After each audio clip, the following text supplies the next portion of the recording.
A brief history of time.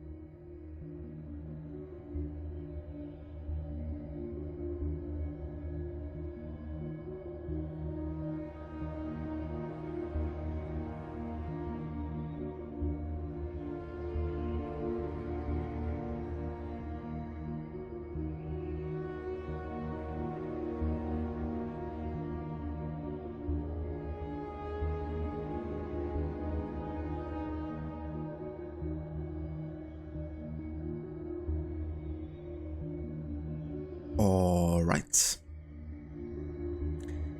Welcome back to another stream on this channel. Today with a very special stream, because today we will be kicking off a project that I've been planning for a long time now. In fact, this was like one of the reasons I started kind of like streaming on a more regular basis. Kind of like starting out with a Sorg Order run of the Assassin's Creed games. And that was like back in 2019, when I started with Odyssey and then worked my way through the series in historical order up until Syndicate. And yeah, I thought it was a really cool kind of like approach to playing the games in a meta that really puts the historical kind of like events in order. And at the same time kind of like trying to understand and learn about certain historical events and how they're connected. But yeah, obviously between the AC games there's a lot of like blanks and empty spaces that they haven't explored yet. And the great thing is that AC of course isn't the only kind of like game focusing on historical settings. There's in fact many different, especially strategy games, I guess. But also, yeah, other kind of like Assassin's Creed likes, open world games. But also like the odd, you know, kind of like more story focused, kind of like puzzle, investigating, kind of like games, focusing on several different, yeah, historical epochs, ages, and dynasties. And we will be playing all the way back in 10 million years ago. Because that's where the story starts of Ancestors, the Humankind Odyssey. Which, interestingly enough, is also yeah, made by the dude that basically invented Assassin's Creed.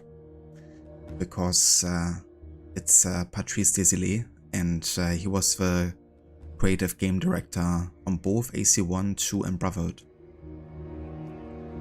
And yeah, he kind of like left afterwards to start his own studio, which is Panache. And yeah, Ancestors is their first game that kind of like launched on that. A game setting us through the evolutionary stages of humankind, really. From primates to kind of like human-like, I guess. So we're gonna learn really the basics. We're gonna start by learning how to make sticks, you know, and how to use them against animals, how to like understand plants and that kind of like effect on us. And by learning those things, we're gonna adapt to become better and stronger, to expand, and also to, yeah, increase our skills, eventually getting to walk, swim, run upright. So we're gonna like really go through the evolution of yeah, the human body. And then the next planned game after that, now there's quite a gap in between. Between 2 million years ago and 10,000 BC. But there haven't really been many games, you know, in between. Like, I've done a really extensive research. I've looked for hundreds of games that I would be remotely interested in playing, but that might also fit in well with like the gaps that we have. So this kind of like first stage up until 10,000 BC is gonna have, of course, a very fast time evolution. But that's a given, because this really is kind of like a niche in the gaming industry here. Going that far back, I guess.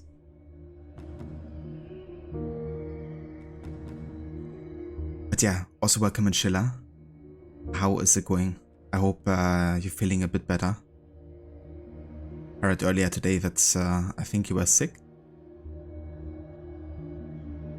Indeed, it's gonna be a fun project. I've wanted to do this for ages. And it's also gonna take ages because there is close to 50 games on there currently.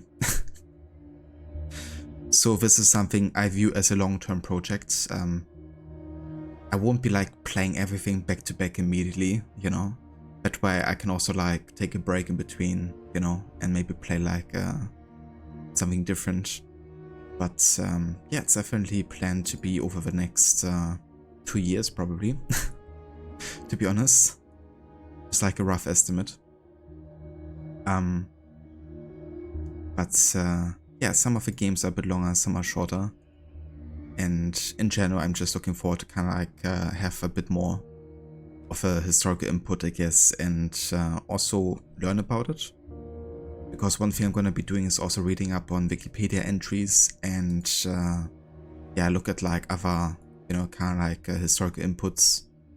Make use of the worldhistory.org as well. And yeah, really kind of like share that with the viewership. Because I'm by no means an historical expert, and yeah, I'm looking at this as an opportunity to essentially learn more about history alongside you. I might even think about including like bits and pieces of like documentation if I find interesting stuff. Because that would be another great, I think, input. Just have to see that it might not be like something that would conflict with the DMCA. Because I don't want to just like, you know, profit off like content that another person might have made. But I think like showcasing bits and pieces and reacting to it might be fine.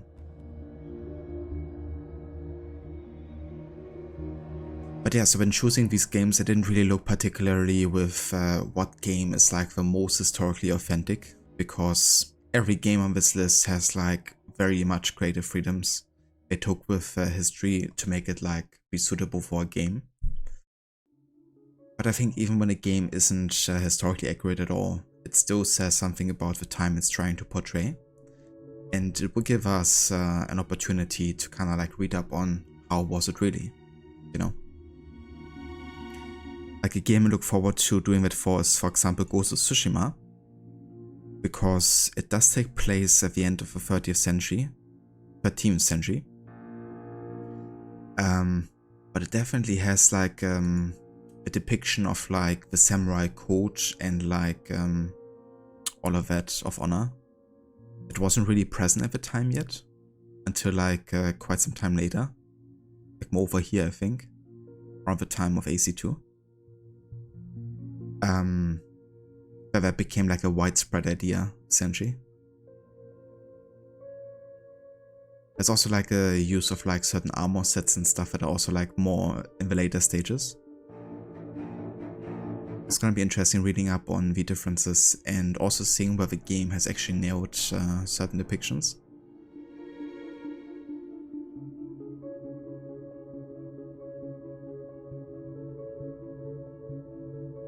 But yes, we can get through the list together just to showcase what's really on here.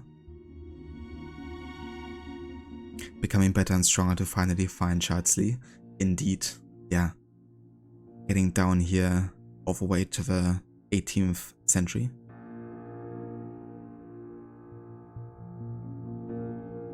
With AC3.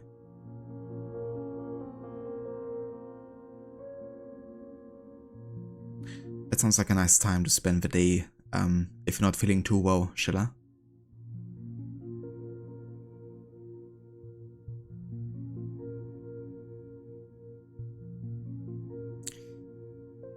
But yeah, so starting with Ancestors, then we're gonna play Far Cry Primal.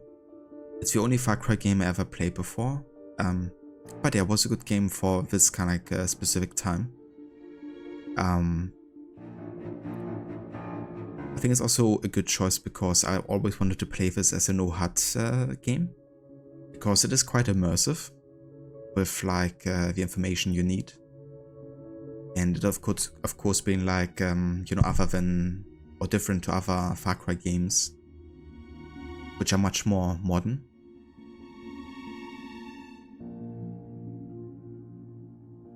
The Far Cry games are currently on sale if you miss some. Yeah, I think I have Far Cry 1, 2, 3, I also have 4, and I have 6.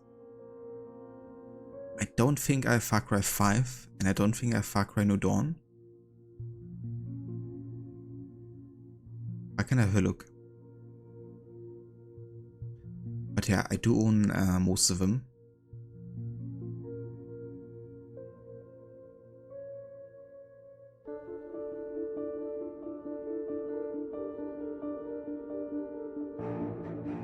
Let me just go ahead and scroll down a bit further here, so you guys can already have a look at the next chunk of games. The medieval ages here. There's of course many games in that kind of like period, since it's super popular because you have both historical evidence, like a lot of different historical sources, which makes it easier to kind of like really get a full picture of a certain time.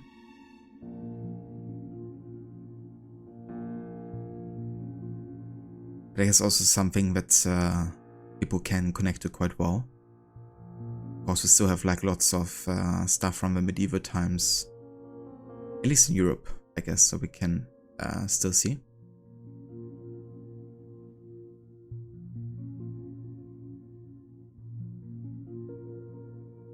Okay, so Ubisoft library, Far Cry.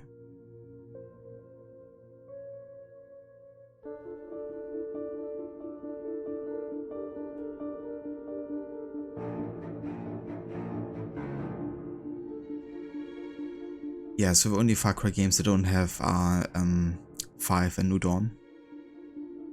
So I think I'm good for now, because that's gonna be still a good while until I get to play those games. Later ones.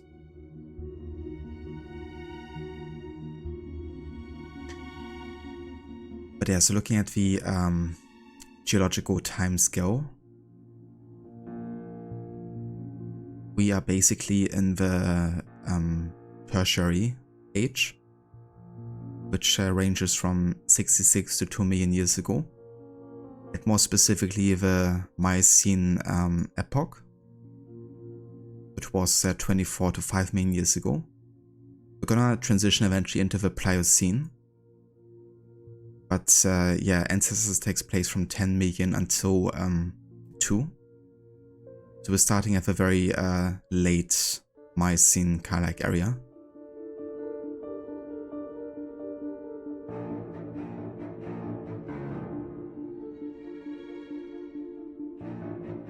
But yeah, just to give a bit of historical context there. I'm gonna read up on this later. But I just want to give like a bit of an overview here, and yeah, what the idea is essentially.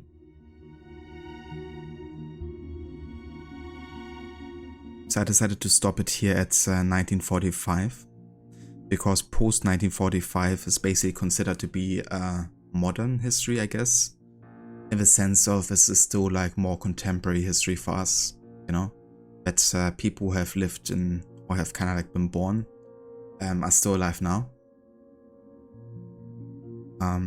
And I think it's a good kind of like stop point, because obviously that's like a very major historical event that changed the world in a way afterwards that no other event really has. Eventually I might continue at that point and play through the late 20th century with like different Cold War games or whatever. But for now that's gonna be a stopping point, because I had to stop somewhere.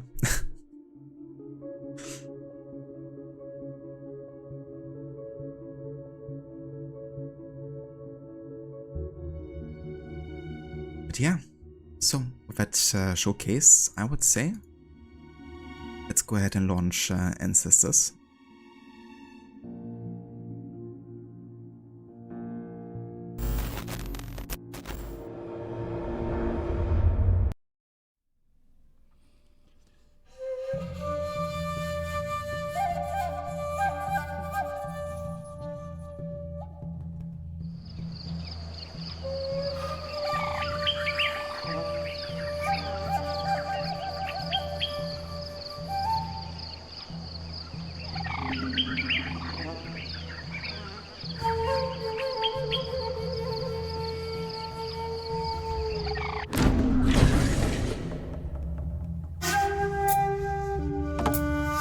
Alright, so definitely want to lower my audio a little bit about this.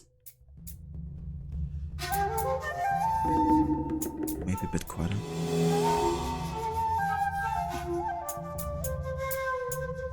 Yeah.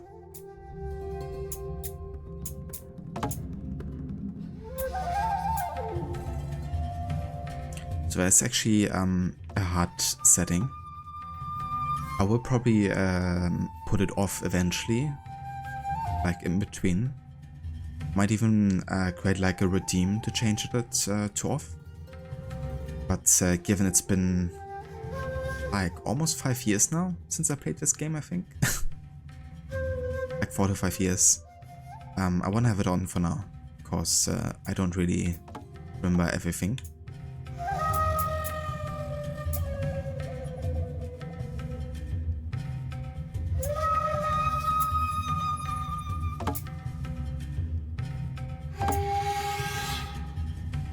So we have to give our lineage a name.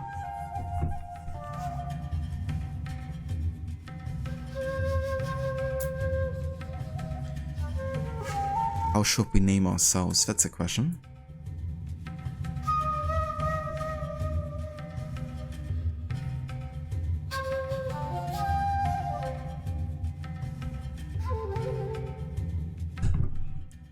Crooks.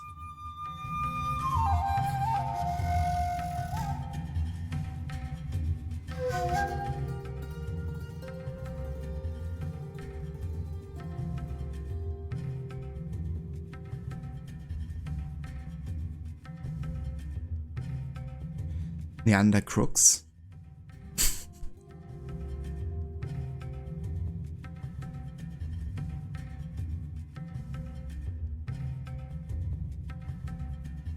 But damn it, there's like a limit. Would have went with Neander crocensis.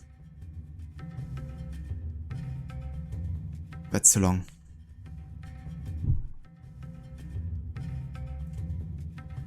Oh, in that case I go with Neander crooks.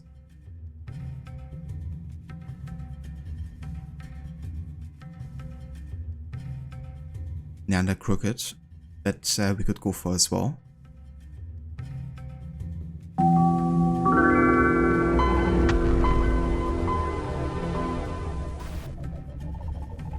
If Heliovo, welcome in. Thank you for the follow. And how's it going? We're just getting started here with Ancestors.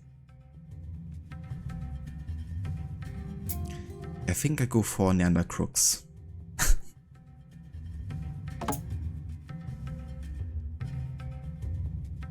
So technically I played this game before, but given it's been so long I don't actually have a save file anymore.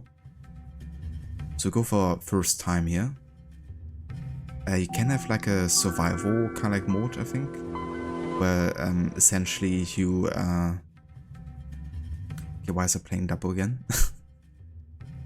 Where essentially you start at a different location and you start all by yourself, but it's not like fundamentally different in terms of like how difficult the game is, I don't think. But yeah, either way, this is very much a permadeath type of game, so if we manage to kill our entire clan, then I'm quite certain that we're gonna like lose the entire like playthrough. So at any point we could like end our lineage, I guess. If we don't make sure to actually have yeah, like kids or any kind of like descendants.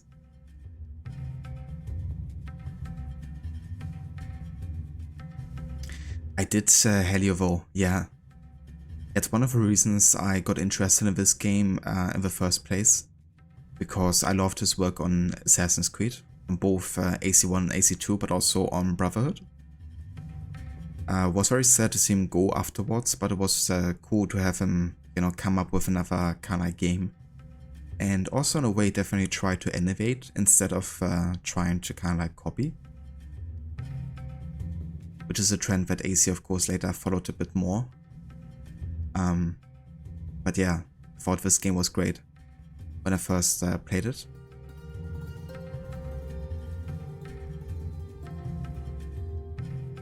But yeah, I really love his work on the games that I've seen so far. Also on Prince of Persia, The Sands of Time, which he also directed.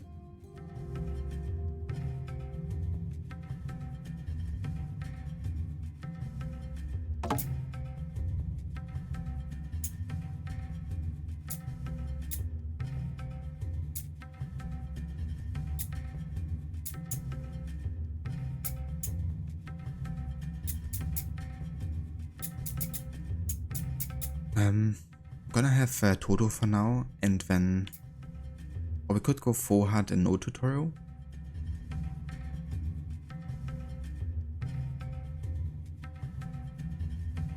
I think that's what I went for my first playthrough, didn't I? It's been so long.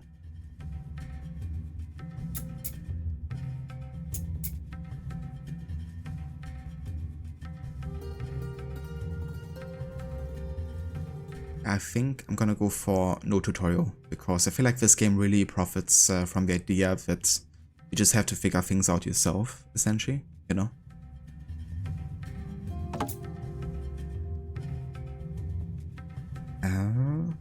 My starting character gender, I'm just gonna go for random.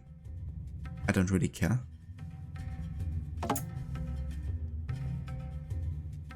Okay, it's gonna be male. We're starting at the hidden waterfall oasis, and the clan size is medium.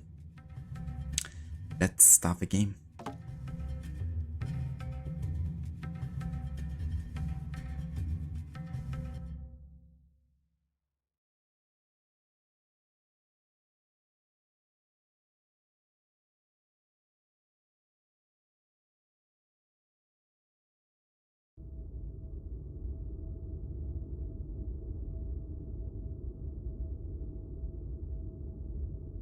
The wording characters you will encounter are meant to represent archetypes of a place and of a moment, not the exact depiction of what happened. This adventure was made by Panache Digital Games, which is composed of the following.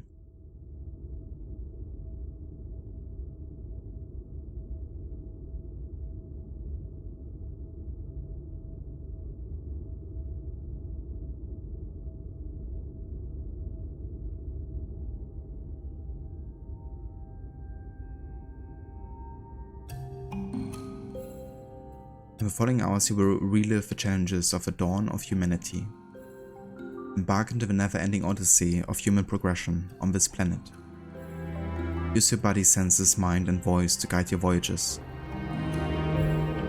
Gain strength in numbers and advance the species. Survive the elements, teach your family and build a home. Good luck, we won't help you much. And remember, evolution is not set in stone. It is your path to forge.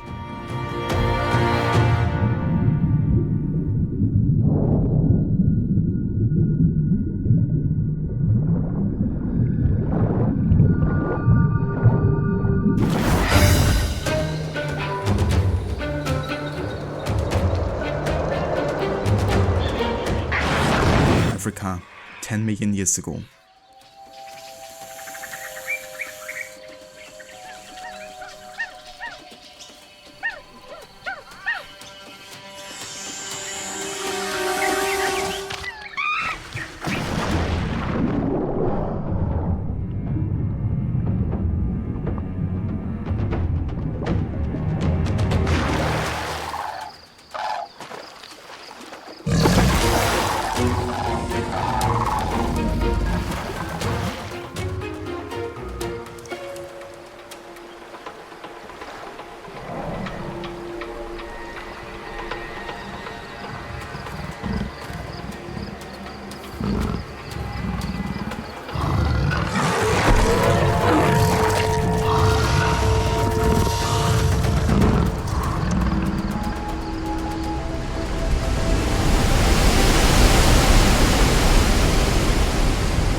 Volume 1, Before Us.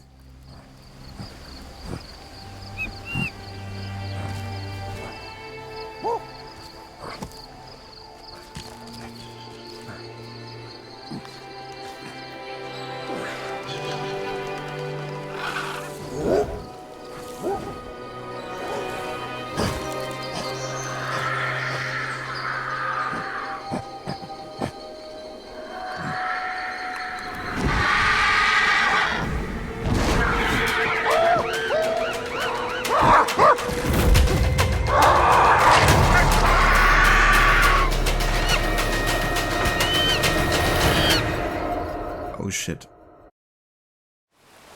Papa.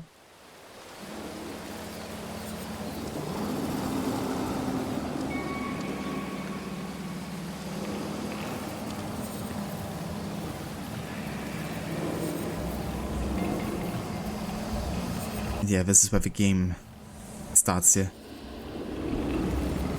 Your parent just killed, and you have to defend yourself.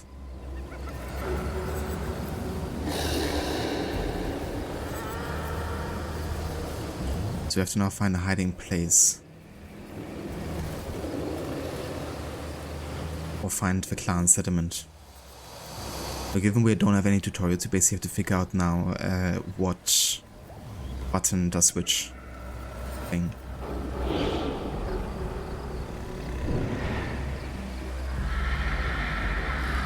So we can basically switch between smelling and hearing.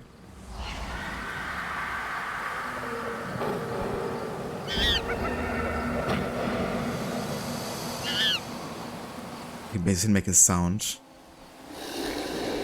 that will guide us towards our clan. They would respond at least.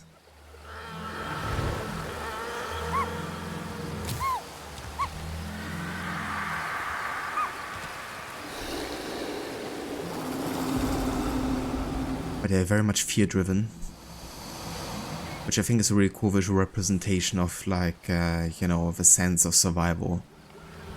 Because this kid has definitely seen death before. And has been, of course, taught from their parents. You have to be careful. You want to make sure to actually survive. Or even on these trees, there could be like freaking snakes trying to kill us.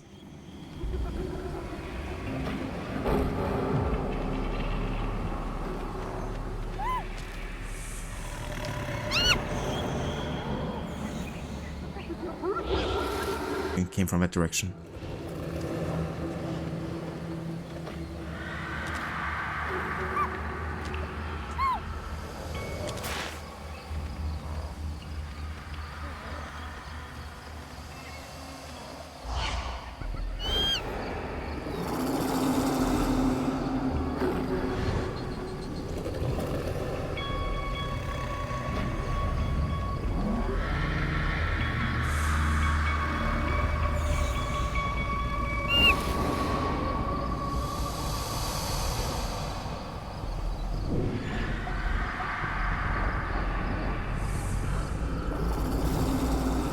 also, it's kind of like marked spots like over there.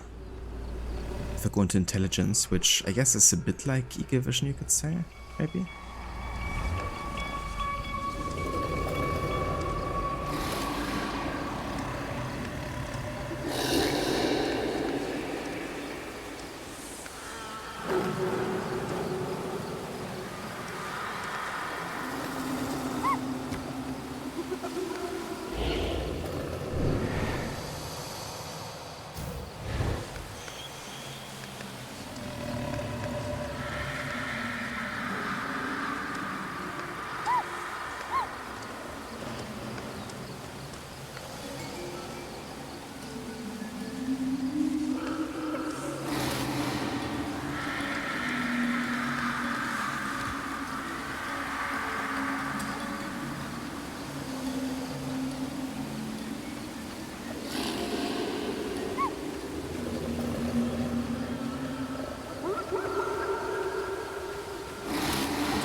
My friends. No. Really thought that I could make a jump.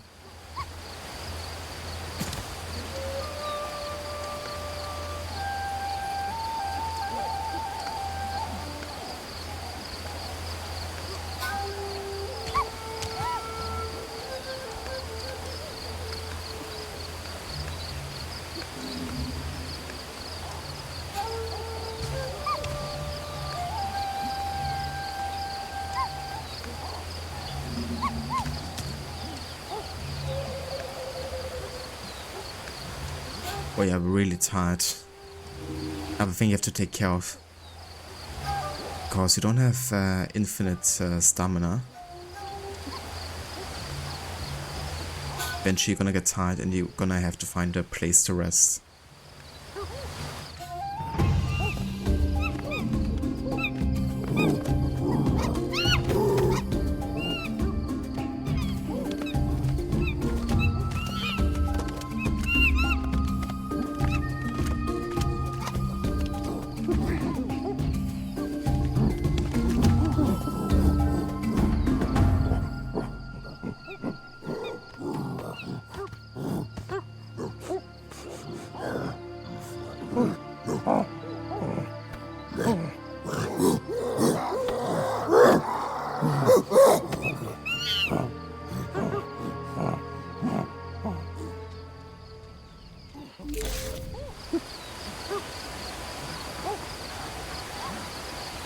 Go to sleep spot. I really like how I did the communication, a way, you know, kind of like a way of kind of like making sense of the situation, you know, kid returning without the parent means the parent is likely dead.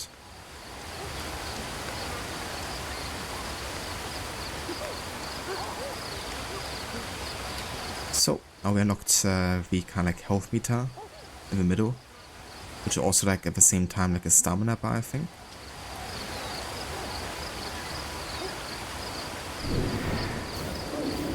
And now like start focusing on stuff. And then kind of like make it out, which basically increases our neurons. Also actively using our brain cells, I guess, to, yeah, focus. And in turn, that increases the perception.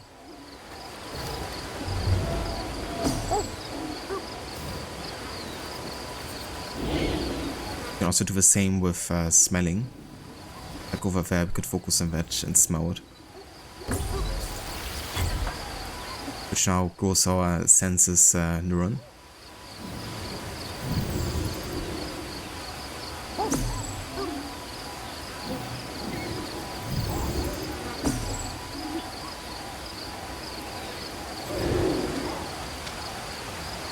very intuitive.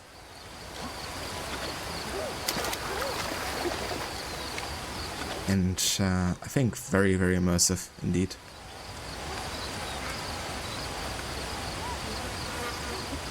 You can then pick something.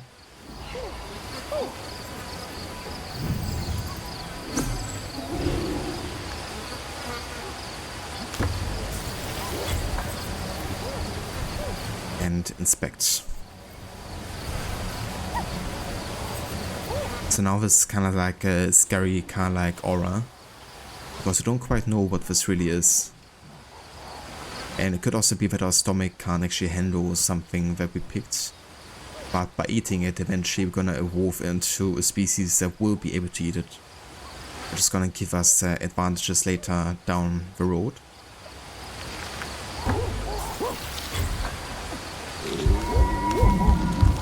So this wasn't good. This kind of like poisoned us in a way. But still, we kind of like fulfill evolutionary feats. And by doing them, we essentially advance time. Like a couple thousand years. I think it's a really cool concept because, yes, there was likely, you know, a linear sort of like evolution in terms of like what became very prominent when, but still evolution itself isn't really linear. It's very much like a spider web, right, where in different places things can evolve in different ways and then they kind of merge together and create something completely unexpected. Really, the whole human history is entirely random, you know, given how life really started. There's been like so many coincidences to basically make us be able to even live today. We could have very much been destroyed in the extinction that took the dinosaurs, if you think about it. We were like under 5% of species that actually did survive it.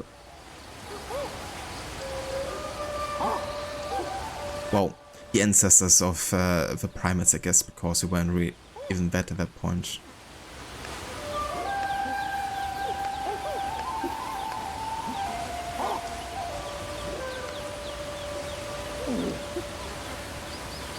Okay, let's grab this here. Inspect.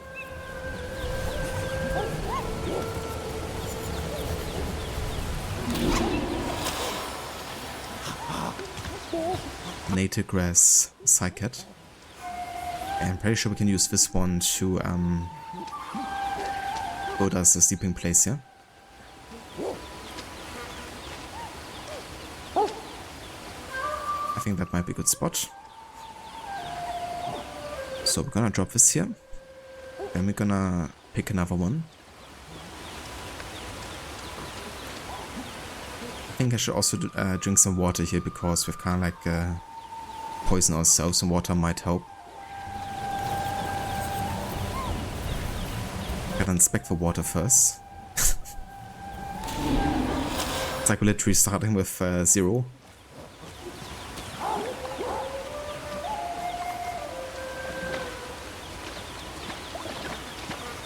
Okay. Maybe a bit more. Also funny when you do something, then other clan members will kind of like imitate you. Sometimes. They like also need some water. But they don't have to take care of like all of them individually. But yeah. No good. Not poison anymore. Let's grab another stick here.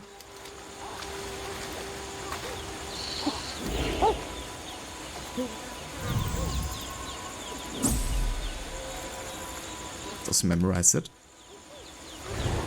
I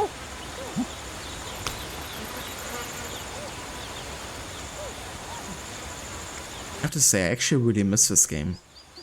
I had a pretty hard time on my first playthrough because the game really doesn't give you too much help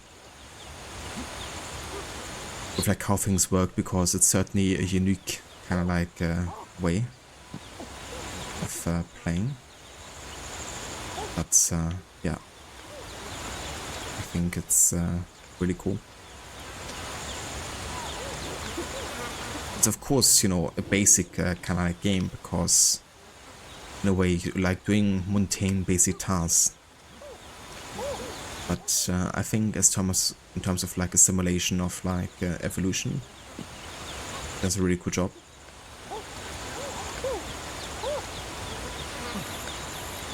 I'm not sure how many pieces we need here to actually build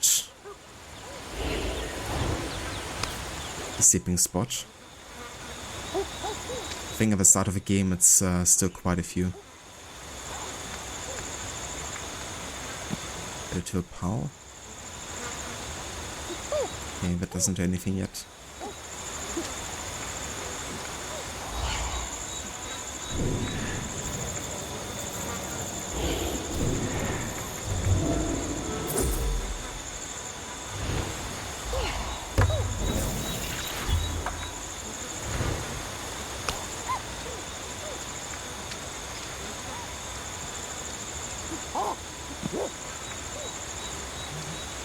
That still doesn't do anything.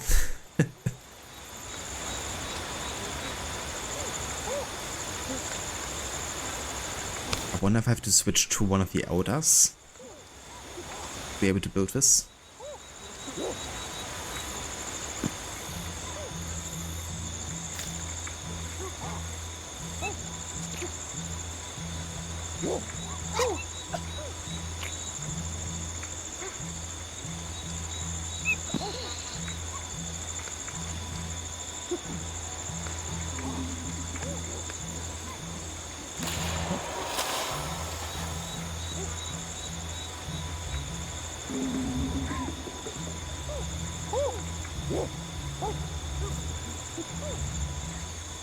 Guess I have to find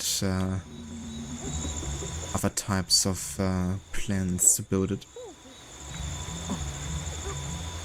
Let's go ahead and sleep here for a bit.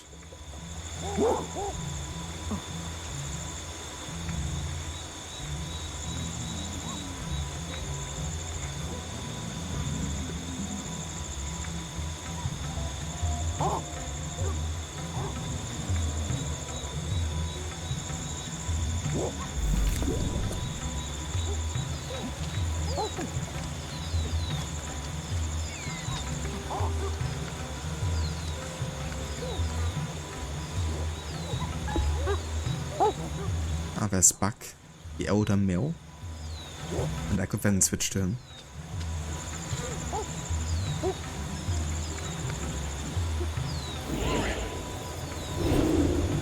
Let's grab one of these.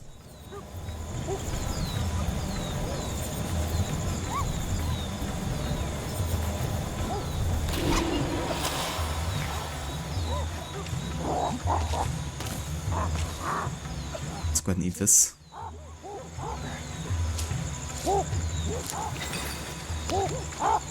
Nice. Assimilated nutrients from the vegetable kind of food. That's actually gonna give us a resistance against breaking our bones or something. Let's eat a bit more of it.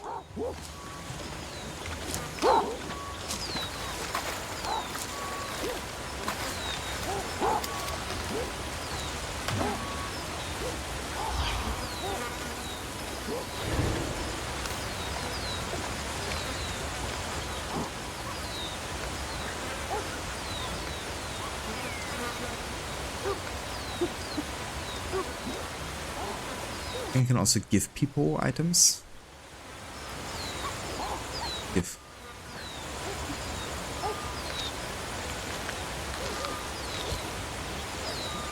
Yo, that's gonna trip out now.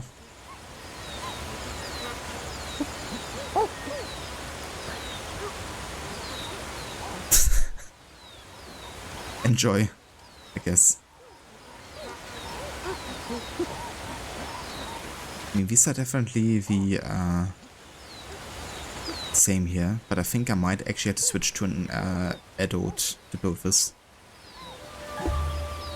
Let's switch to back the adult female. Is coupled with Ahn.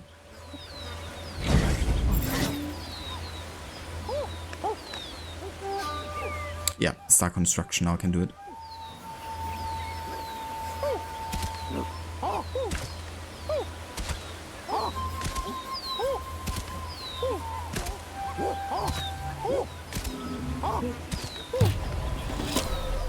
There we go. Let's have a look at the evolution tree here.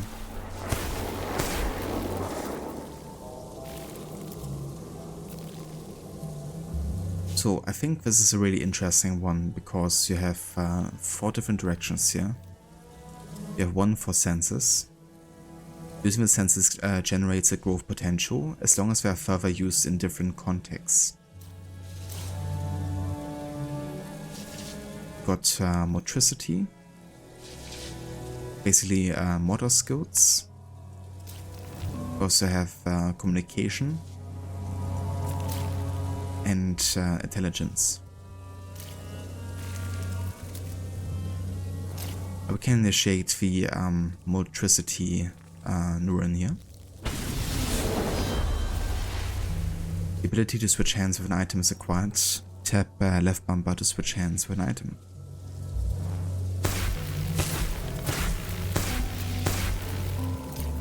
And this then opens up new possibilities to connect to.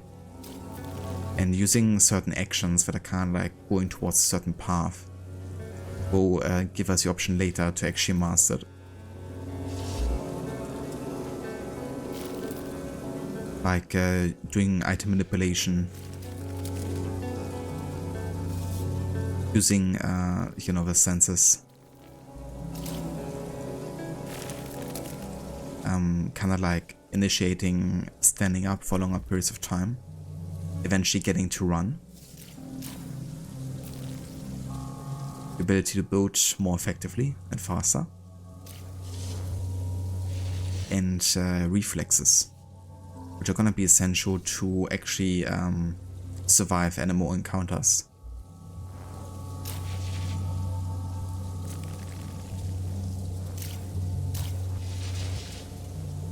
Alright.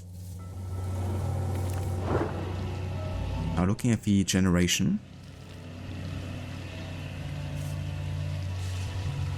You can basically go ahead and reinforce points so they actually stay with us in the next generation, because not everything will be taken over. Everything we learn. You have to like get lots of reinforcements and then insert them and then change generation to basically really make a lasting kind of progress. Run! Go! Get to the chopper!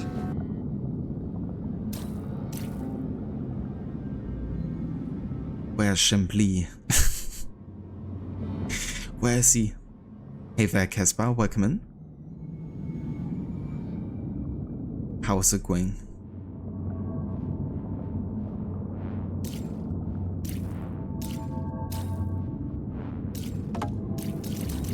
This is still grayed out yet.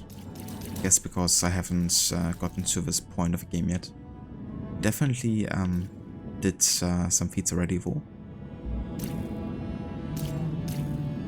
They were all kind of like blurred out.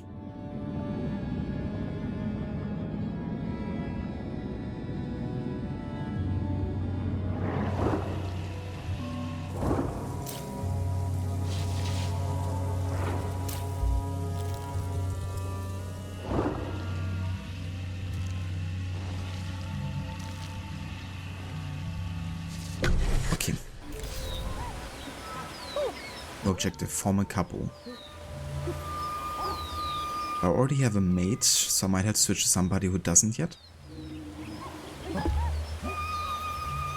So P is actually single.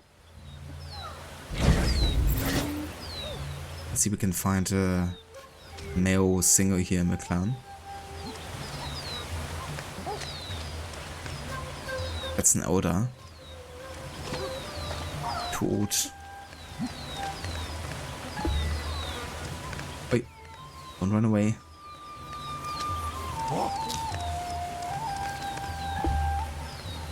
Yeah, Barn is single and a male.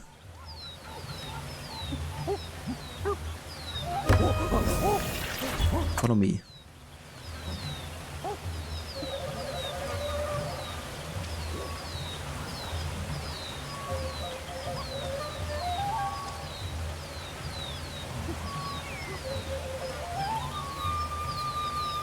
can then groom this dude.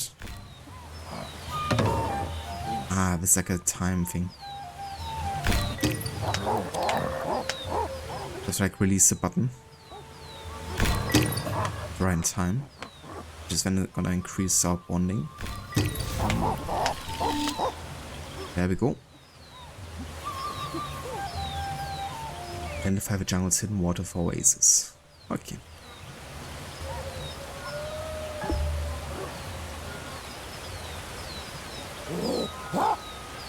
Yeah, wait here.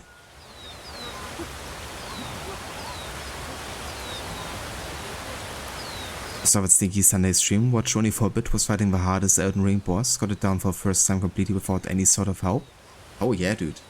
That's awesome. That's a great feeling when you can get a really hard boss like that done on the first try.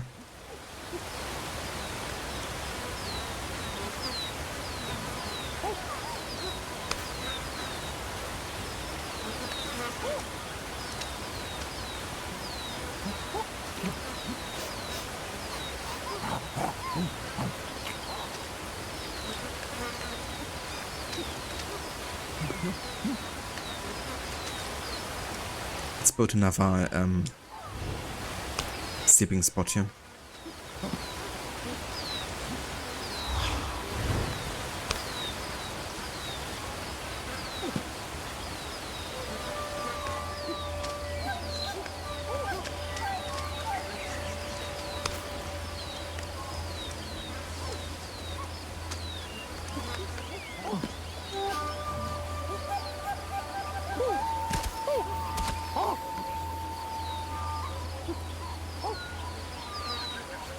That's core, mate. It's time for sexy time. Because yeah, it's also something you have to do.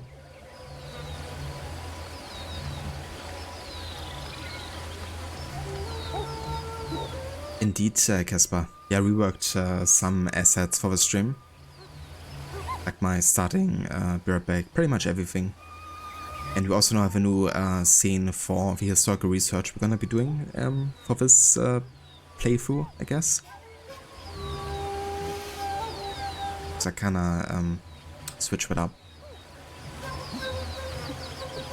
That way I can also like make sure to have like you know, visual kind of like alerts and video bits and the chat and stuff displayed even when I'm doing no hard streams.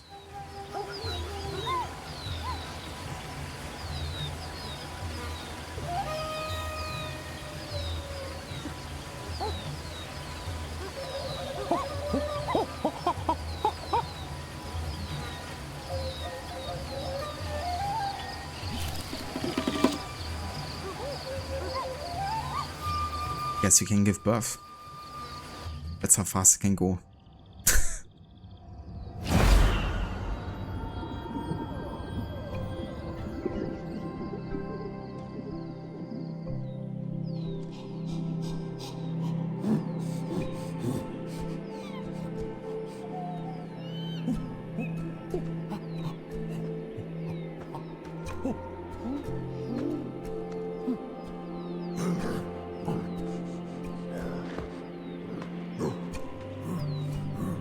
Months later.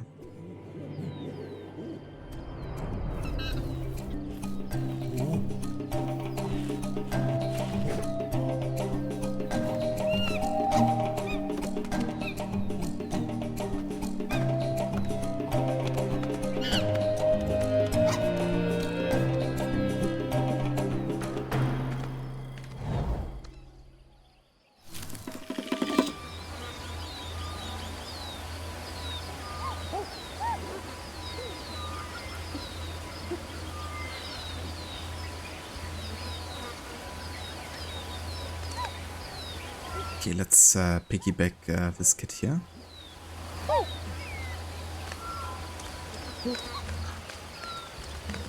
So the kid can actually learn.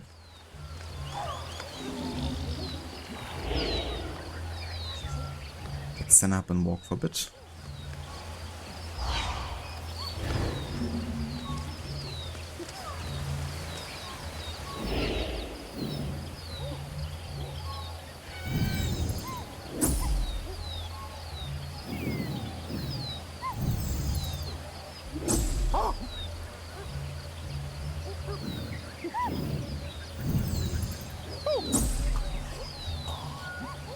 When I said historical run, you wasn't expecting something that far in the past. Yeah.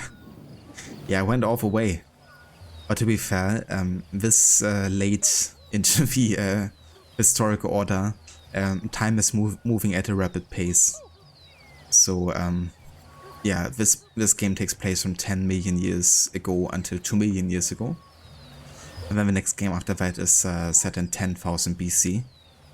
So there's quite the historical jump we're doing. But I thought it was a good kind of like start, you know, really like starting with the evolution of like how humans even came to be. And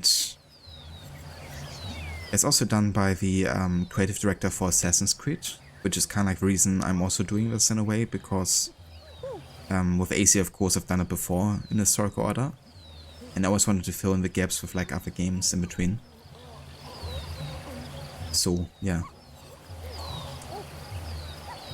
this I think a cool kind of like starting point, but they're certainly quite different to the other games that we're gonna be playing.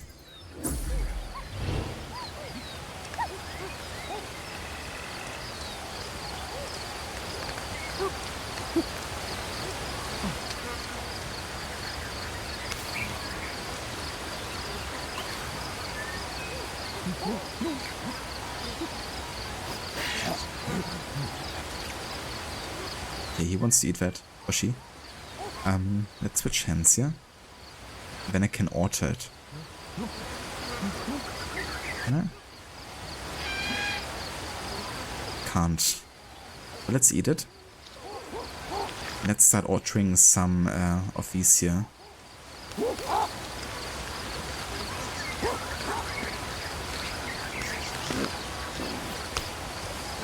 Because that will basically give us like a stick of sorts that we can also use to build stuff with, but also to fight back against enemies.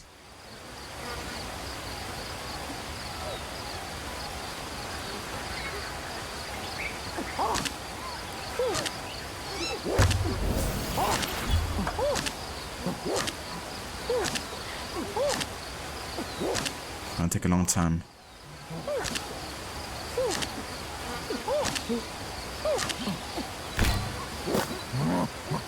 Ah, that's how it was. I had to like hold the button and then release it at the right time.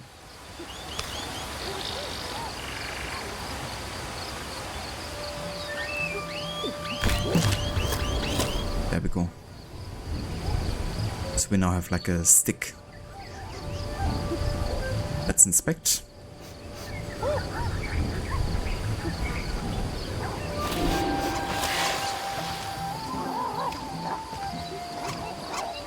Stem.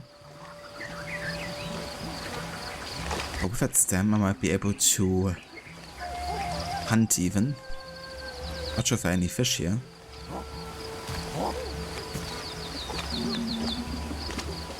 Another thing I can do here is like walk through water, because it's actually the best way to kind of like train my upright walking. Let's go. Also quite energy draining. That's a great way to kind of like make us move faster quite early.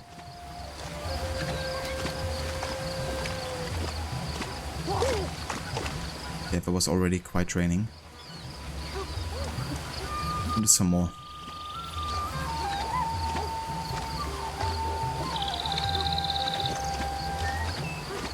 Need to find a game of dinosaurs. Wow, that would have been a bit early, I guess.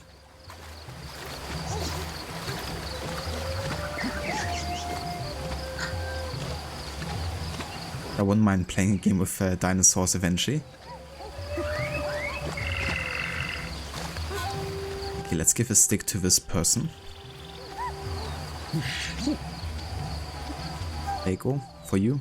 I can actually pick it back another one. I can have two of them.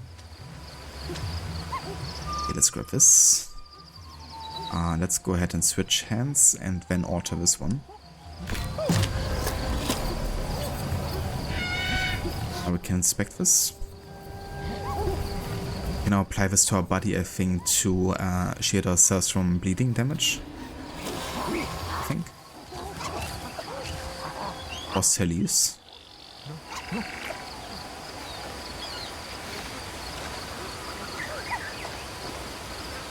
Okay, apply.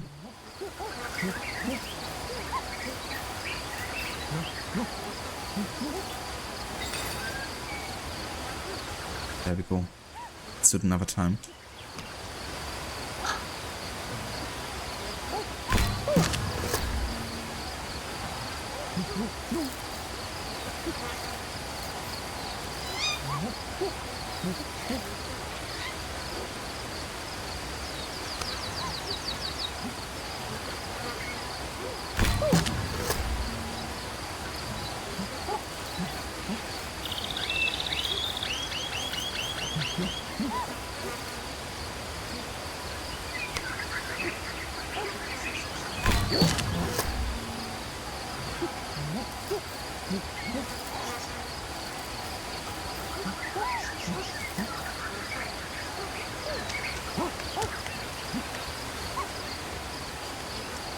Ah, yeah, there's also these kind of bigger chunks of pieces of wood. Are they like proper weapons against enemies here? Even like this, but especially if you alter them to become like a sharp kind of like stick. That branch.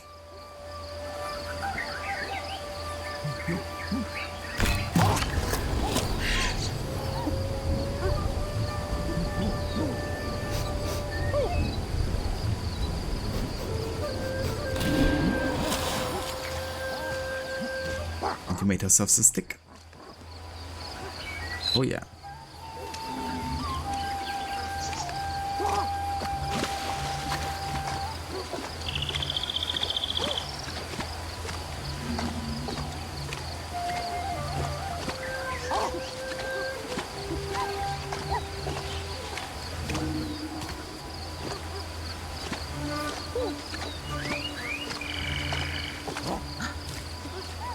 I don't actually think this is something I can train yet, can I?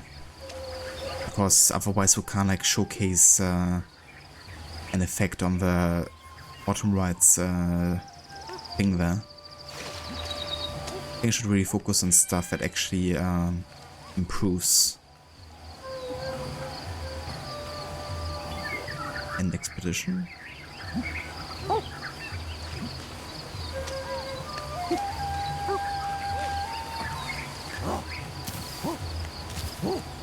Ah, we can go out there.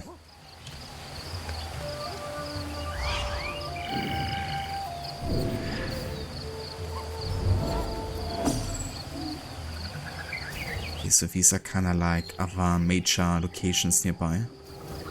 This might actually be the hidden waterfall oasis I have to go to. Let's head out.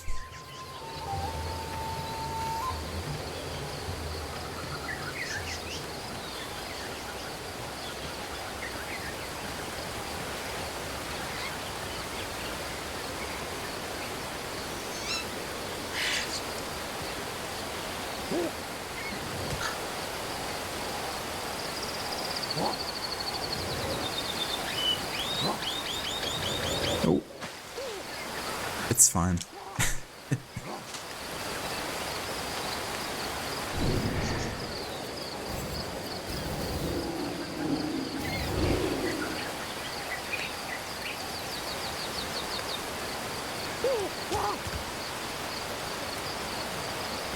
You got a stone here.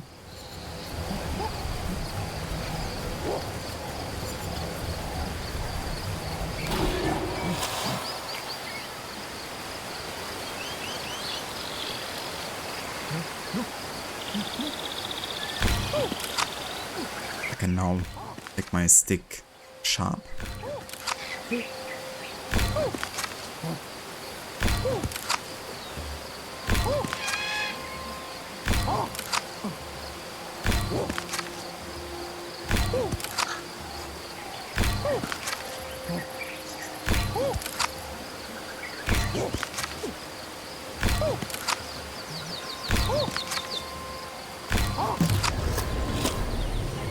Oh yeah.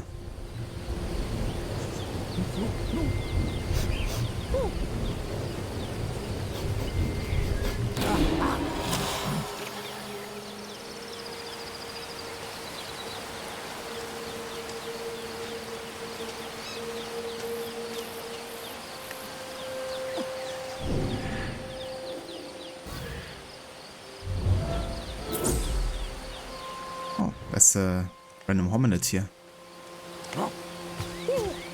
Not part of our clan, I don't think. Could potentially make more of that person join us.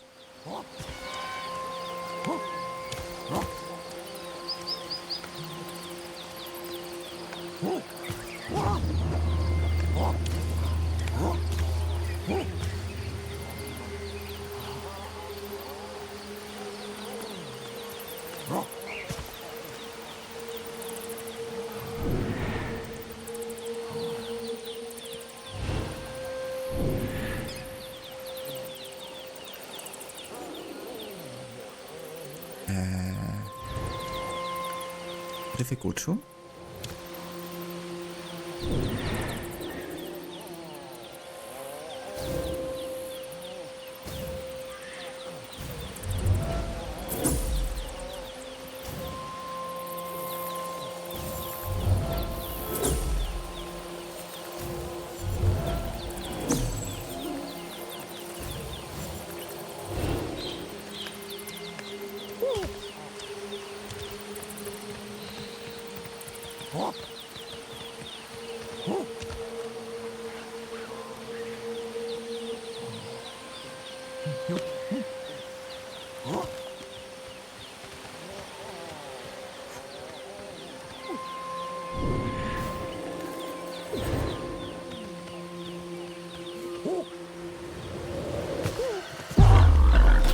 Oh, what the?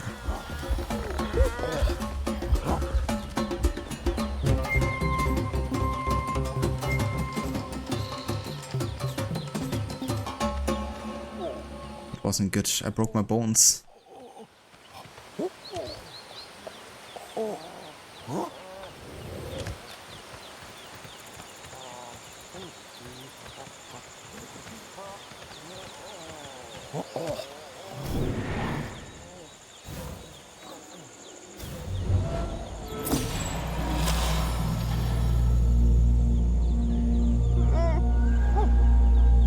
This is the archers.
Okay, what is this?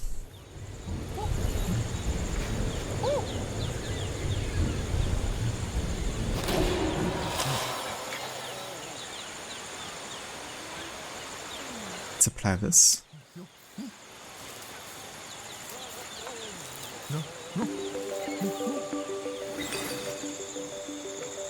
And another one.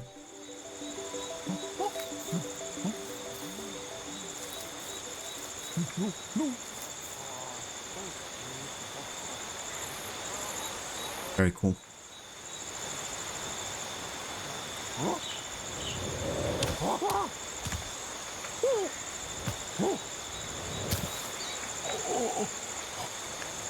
Yeah, I really need to take care of my injuries here.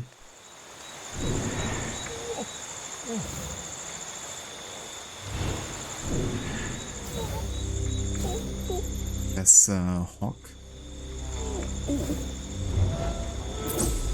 That's a hominid. Okay.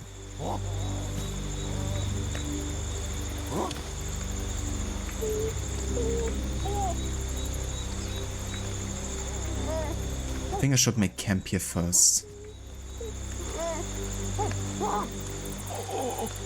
And then take care of this.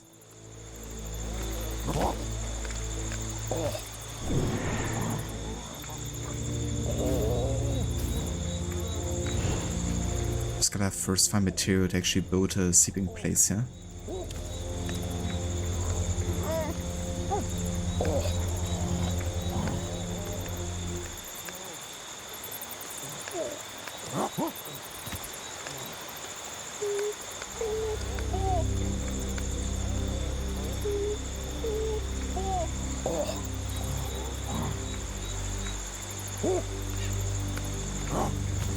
Must be something.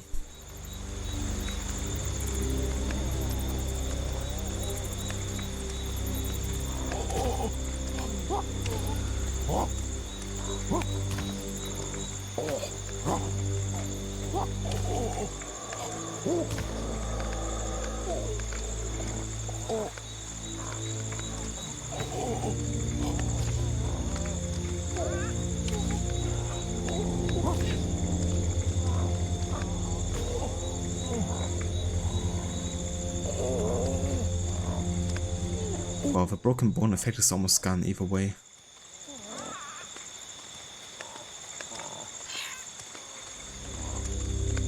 Yeah. It's fine.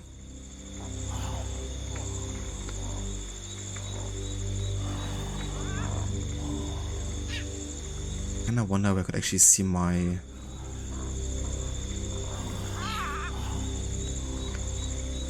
current kind of like stats, like how much sleep I might need.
Oh, come on.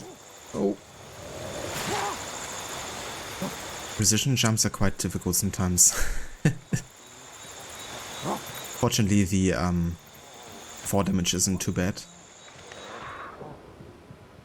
Oh shit. I think I have a fear of heights or something. Why? Oh no, that was actually kind of like sleepy sounds here. Hello there. Can I help you?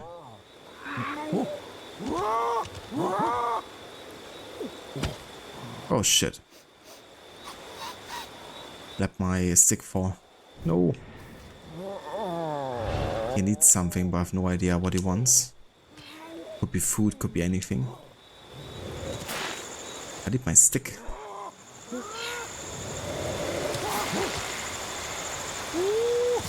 Where's my stick?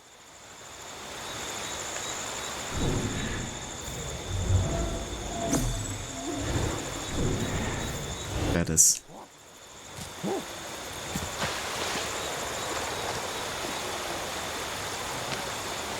Okay, good.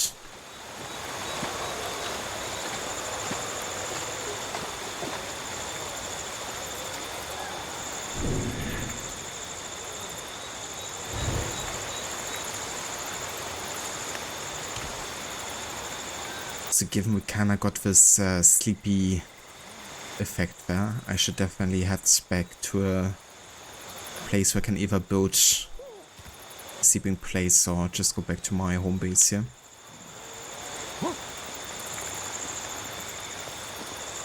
Oh shit. It's a hawk. Okay, it's on. Come over here.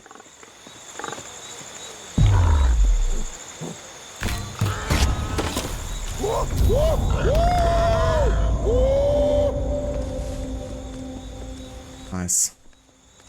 So we did a take back. Our stick didn't actually survive this. But we can alter this one.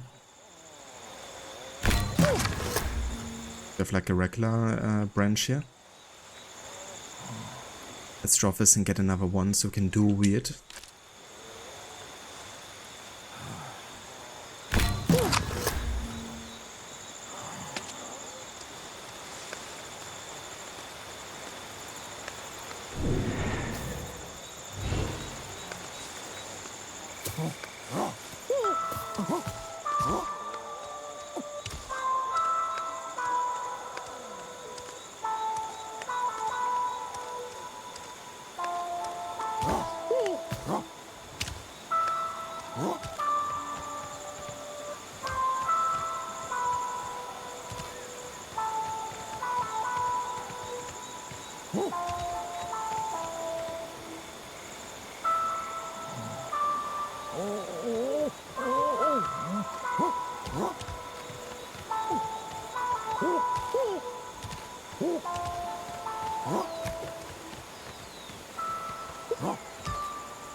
Was some sort of danger nearby.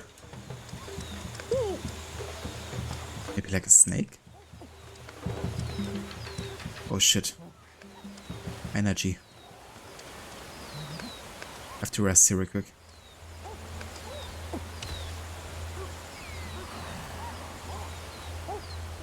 Okay, almost there.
Okay, I get it. Sleeping place. Let's sleep. Okay, you take this. You take this one. And I go sleep.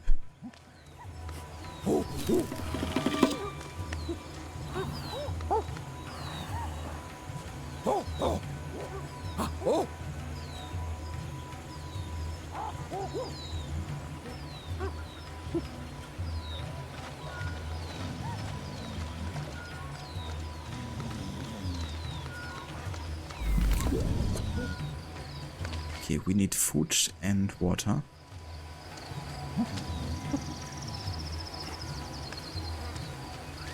I'm like almost dying here. Gotta be careful how early you wanna do these expeditions and for how long.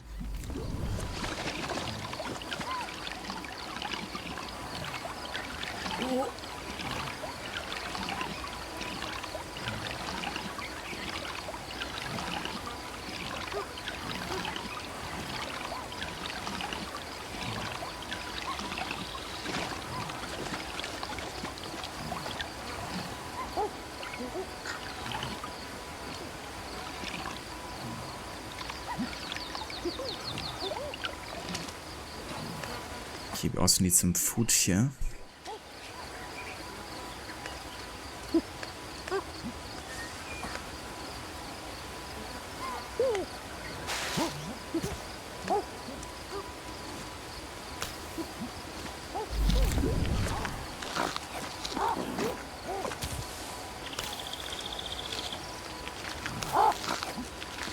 Better. Oh shit, I ate too much. Let's drink some water to kind of like negate some of that, hopefully.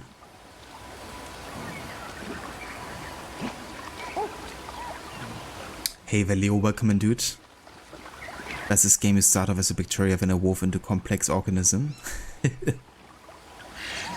Is it called Spore?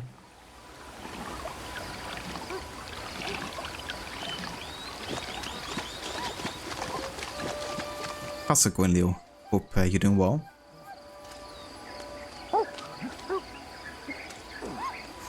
You're making that up? I gotcha.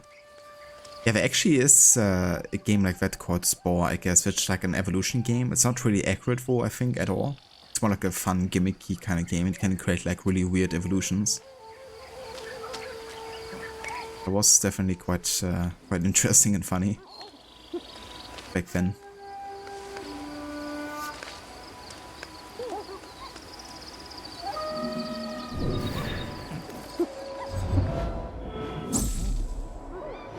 Oh, I'm still sleepy.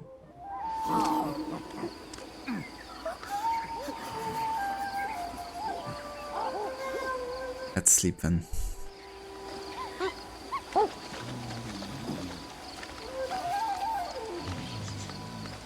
Good afternoon nap.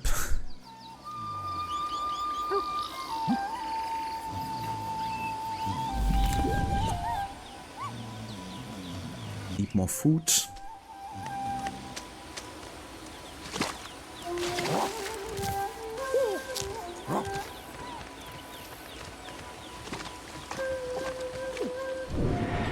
It's like a weird sound here. Shimmering sound.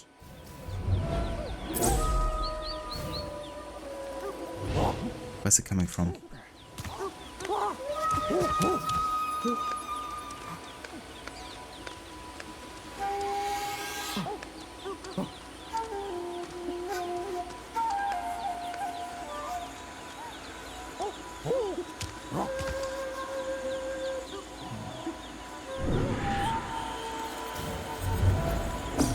I think it's that thing over there.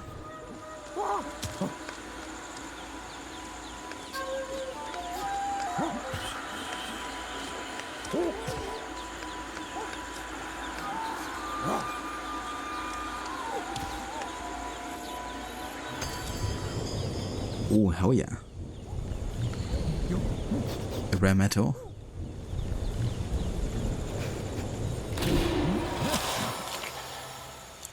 The precious stone emerald. Heck yeah. Now this actually gives us immunity to fear, I think.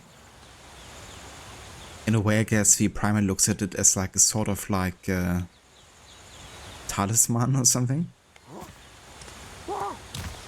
Giving him confidence. Like, I found the super cool shit here. He can do nothing against me. So keeping that in one hand might be quite useful, actually.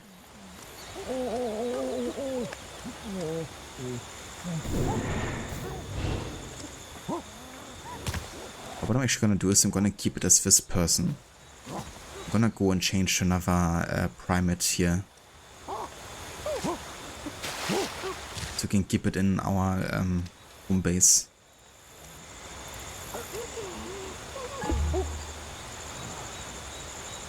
Let's switch to Barn. We can actually change their names as well.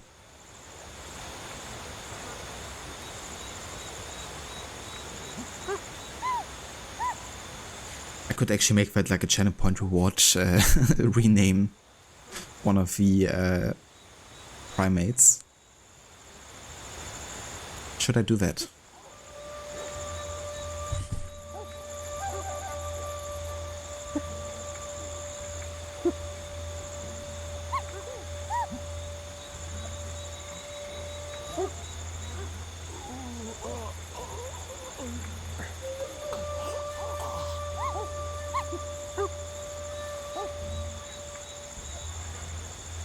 We're thinking jewels are really hard, so Mikey was thinking he could smash the saber cat's brains in. He definitely could. You could definitely use it as like a weapon, I think. It might break though, and then you have lost it forever, but you could still smash their heads in.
Chaya!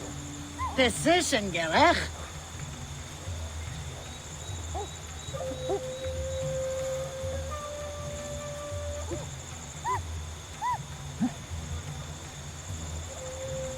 Chaya! Decision gerecht.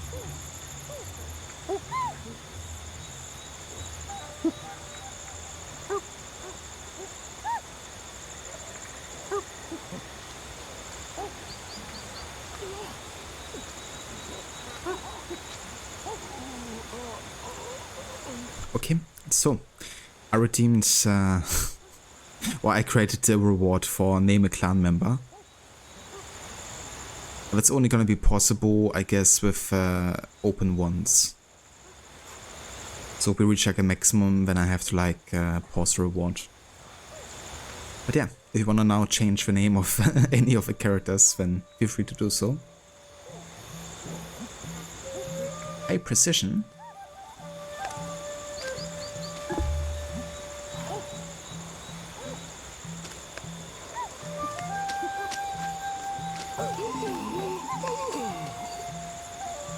I dubbed the high precision Kara. So, simply. Okay, Leo, you get the first choice. Do you want a kit? Can I actually change the name of a kit? I can. Do you want to have a kit, an adult, or an elder to be called high precision Gara?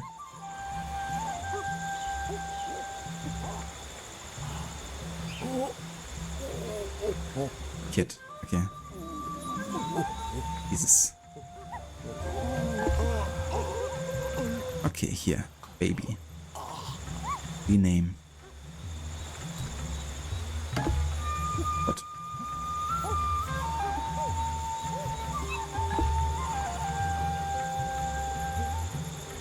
Why can't I insert this? Rename.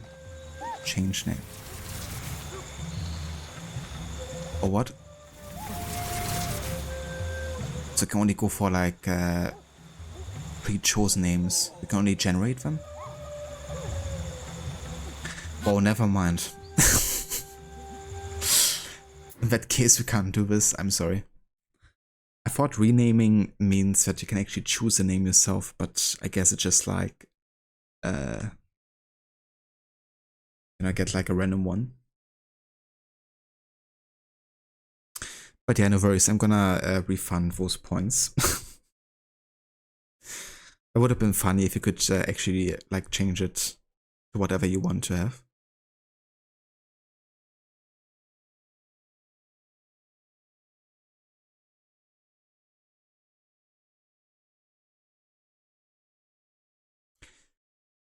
But you should get your points back. I'm gonna have a quick look though if I can't find a way of actually changing them.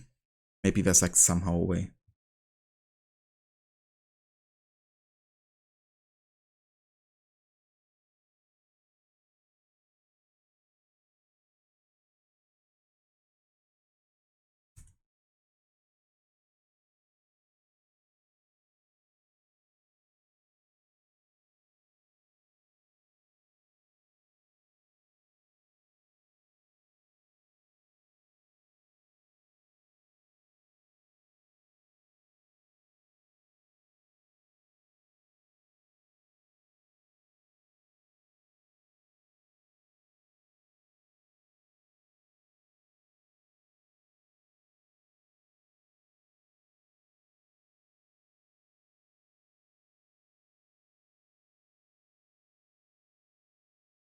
Yeah, pretty sure that you can't, unfortunately.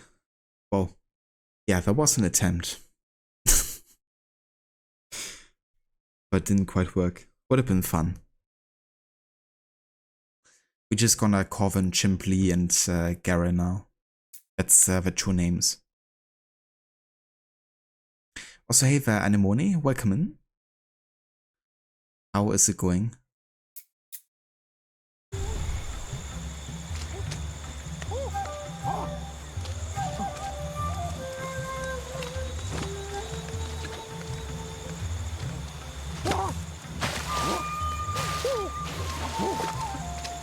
Hey, mister.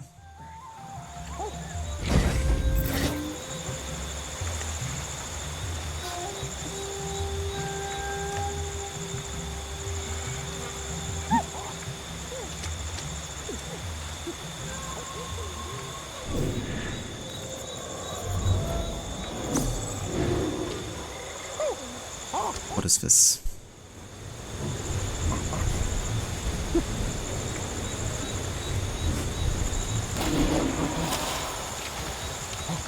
Obsidian. Okay, let's go ahead and sharpen our stick again.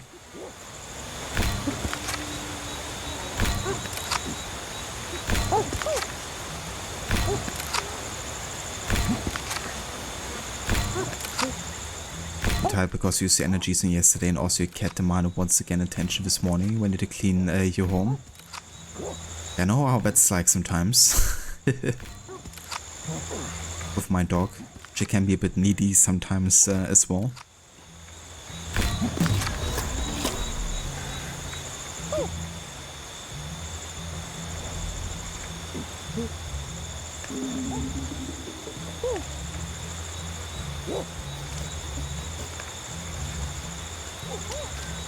But yeah, I hope you get some energy back and a nice rest in eventually.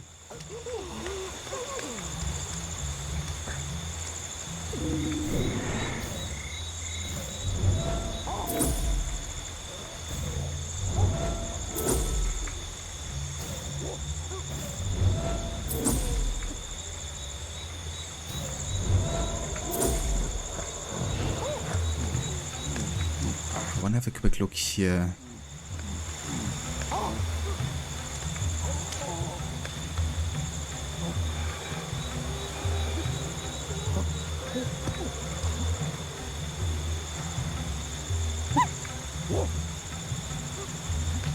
Oh, let's go ahead and lie down here.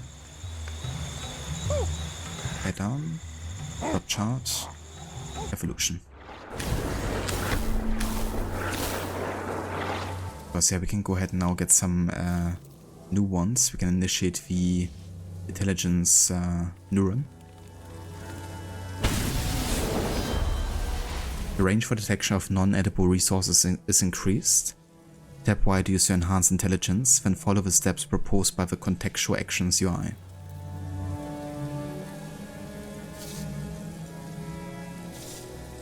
Exactly, Anemone.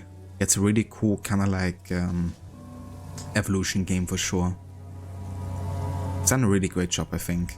Kind of like the way they created the skills and how you have to do like certain actions to strengthen your senses, or like your ability to walk or climb or discover and fight as well. Very unique for sure. Can't really say I played any other game like this before. Perception. Range for detection of odors and sounds is slightly increased. Tap X to use the senses, then follow the steps proposed by the contextual actions UI.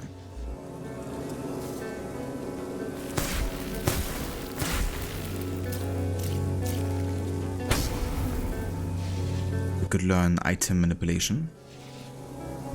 Once connected, the ability to transfer an item to the other hand while moving will be possible.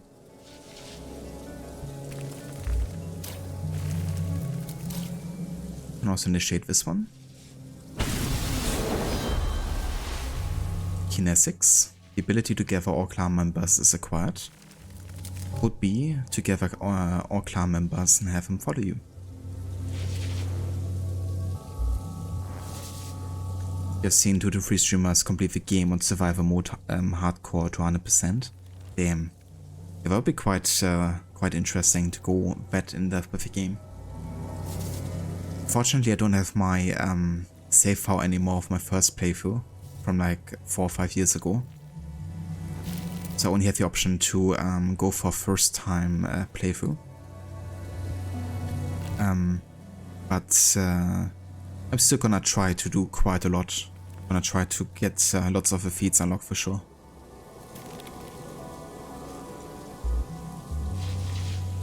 So this game is taking place from 10 million years ago to 2 million years ago.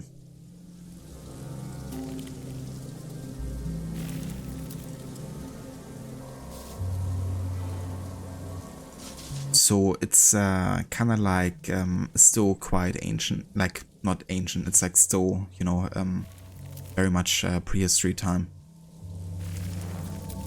And the fire hasn't even been discovered at that point yet, I think.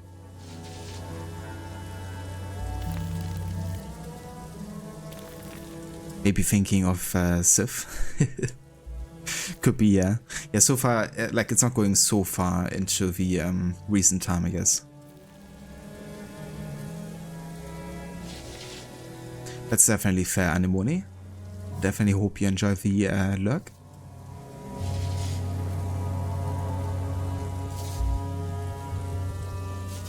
It's gonna be quite useful because now we can essentially give sticks to our clan members and then have them like come with us. Then we can hunt enemies together. But to be fair, the AI isn't the smartest. And sometimes they like to mess up.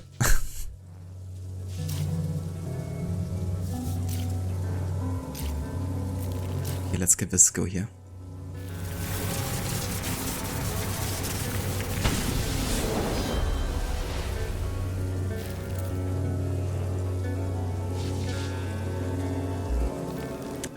KPS Aeons. Let me check that out, Leo.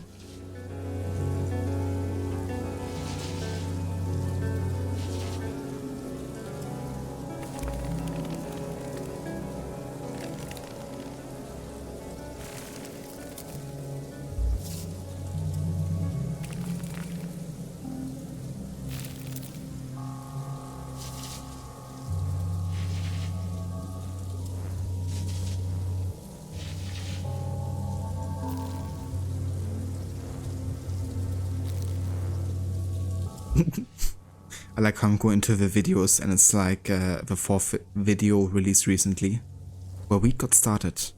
The hazy evolution of cannabis.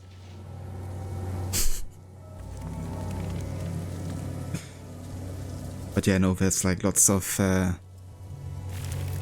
interesting stuff on there. Thank you for sharing that, Leo. Definitely gonna have a look in there. I do want to eventually showcase some bits and pieces of different documentaries as well, as like an additional input. So that might be a nice kind of like resource for that.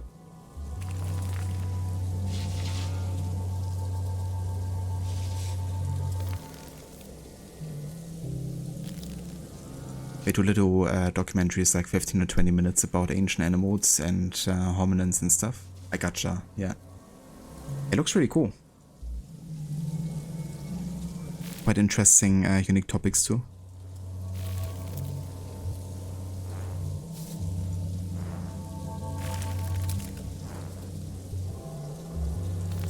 Let's sub that channel. Alright.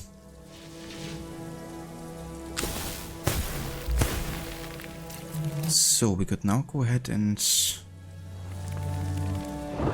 reinforce this, right? Like this. That's gonna make sure that we will keep this into the next generation.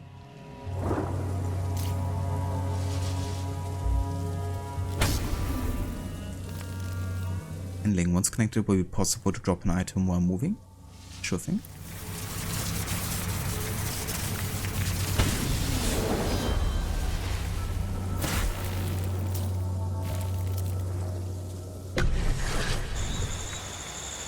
Alright.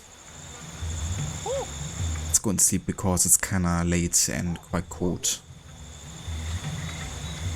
And they don't like the cold.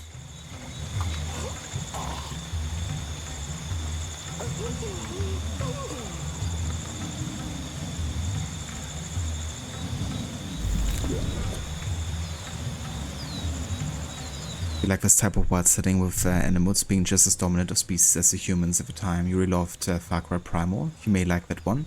Absolutely, dude. That's actually the next game in the run that I'm doing. Starting 10,000 BC. It's gonna be the next in the... I can actually showcase you the list that I have. A brief history of time.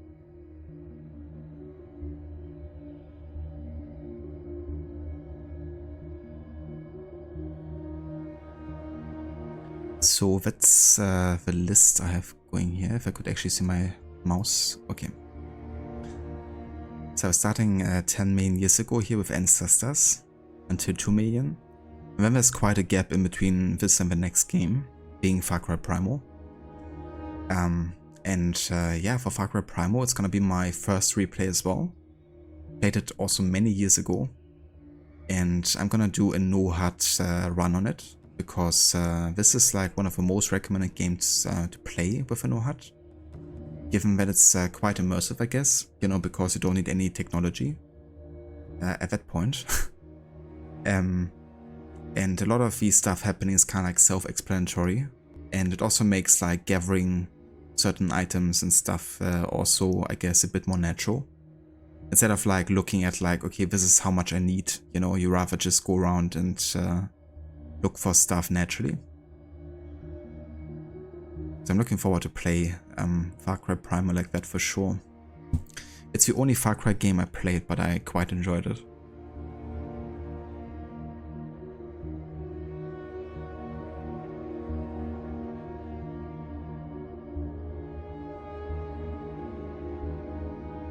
But yeah, so that's the historical list here. So after Far Cry Primal, we're kind of like diving into the more Egyptian history. I left AC Odyssey out because I just recently played it, and I can't bear to play it so soon again. But we will be playing Origins again, and we're going to be playing some other Egypt-focused games before. To really get to witness kind of like ancient Egypt before Bayek's time. With pre-dynastic Egypt and Pharaoh being both kind of like more strategy focused games.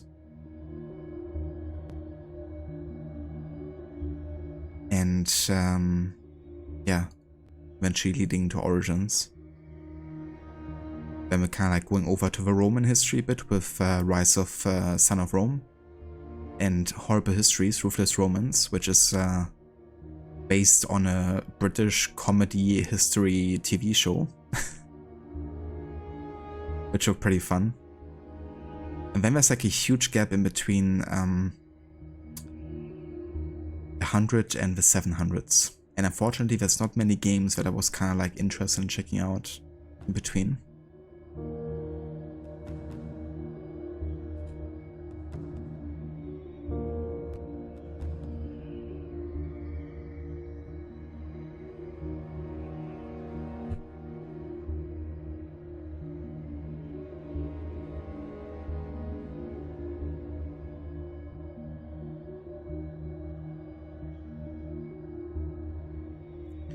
I think this was a game that I found that I think, yeah, Total War 3 Kingdoms.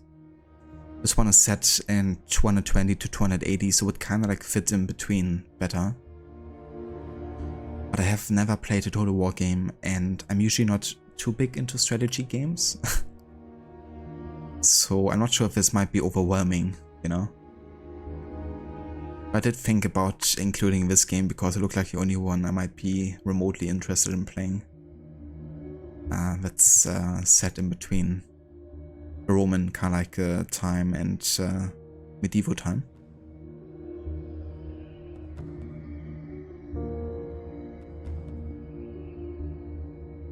The heck? Why did Automod flag Neanderthal? That's like a historical term, like a scientific term, isn't it? Also like more of an insult nowadays. I mean, I guess it can be used as an insult, but isn't it primarily like a scientific term?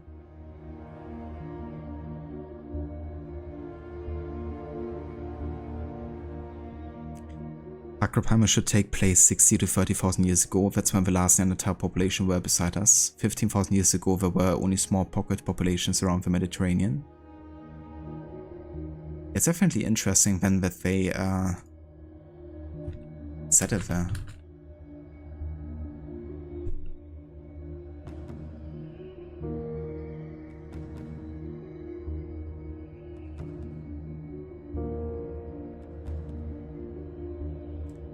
It's supposed to take place during the end of the Upper Paleolithic and beginning of the Mesolithic period in Europe.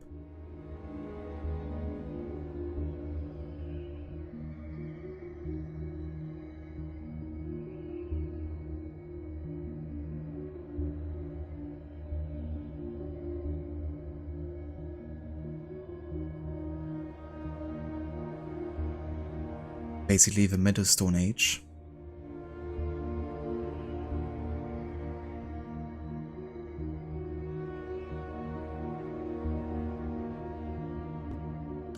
Refers to a final period of hunter-gatherer cultures in Europe and the Middle East between the end of the last glacial maximum and the Neolithic Revolution.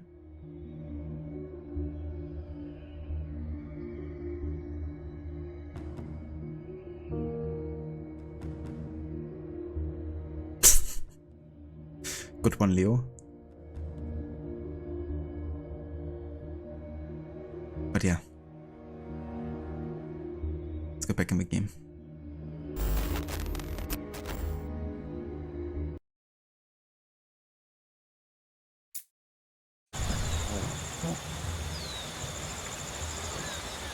I need water and food.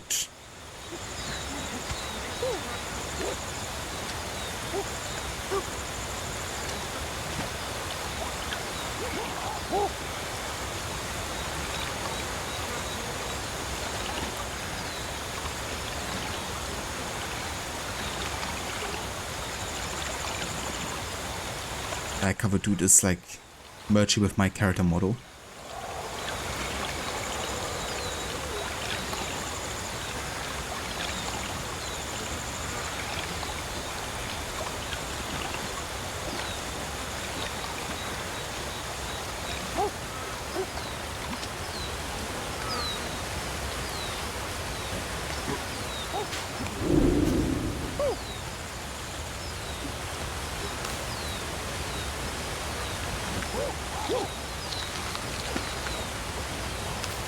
I don't think I can eat more than 2 here before poisoning myself.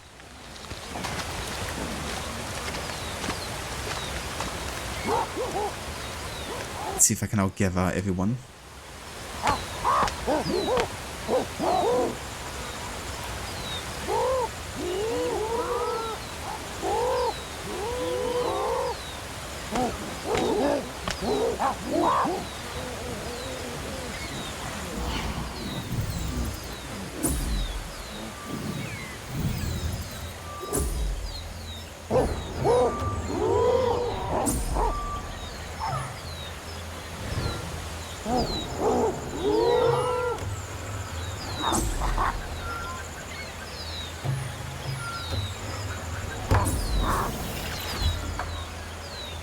Nice.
Leo, but yeah, you were really into learning about different human species of the time.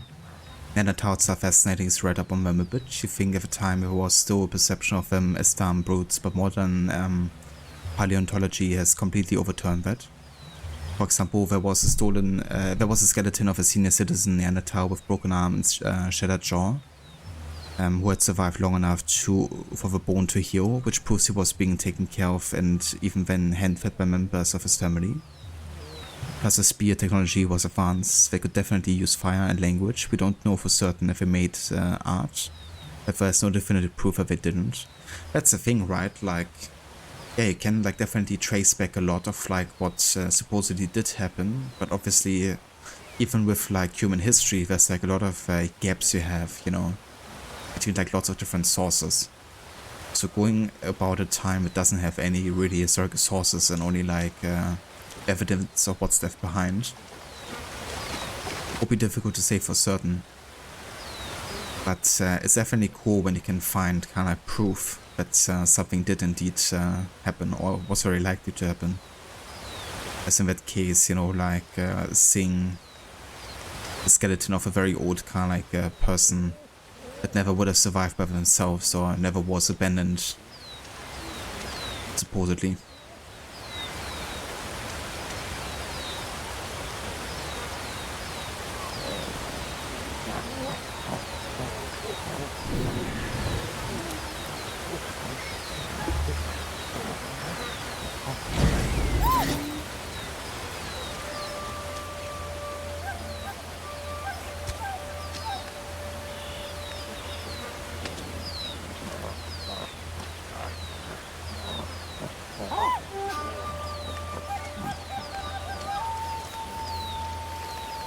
Okay, so some of these guys are following me. I want them to stay here for now.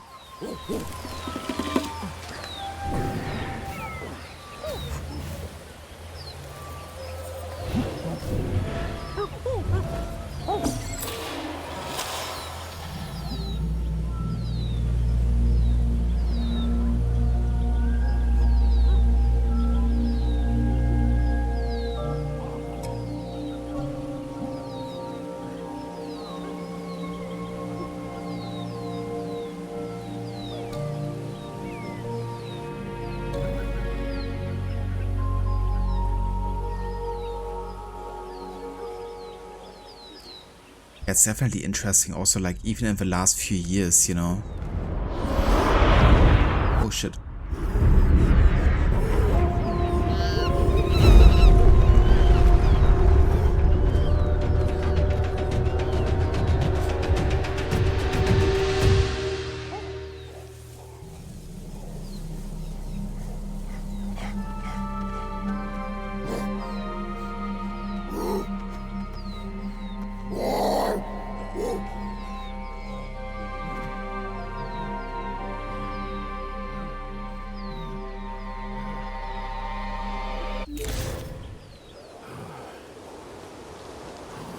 Oh yeah, we definitely have to inspect the meteoroid.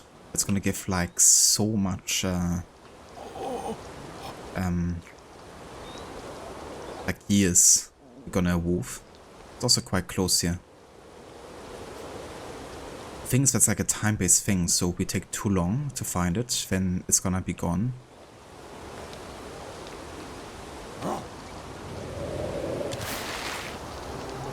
I'm gonna head there now.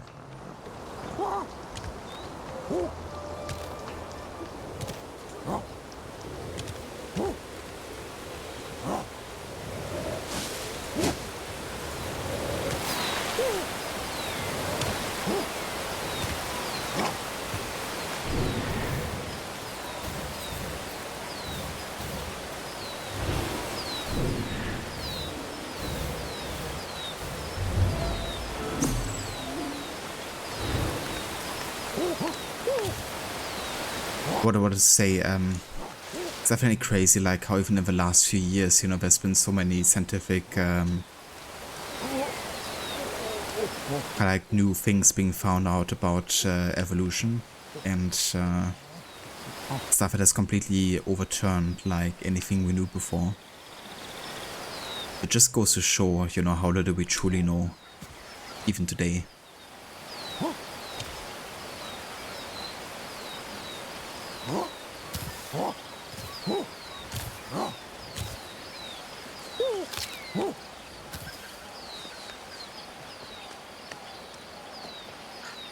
Oh shit, I think that's another... Yeah, dog is still there. So the smoke is coming from over here.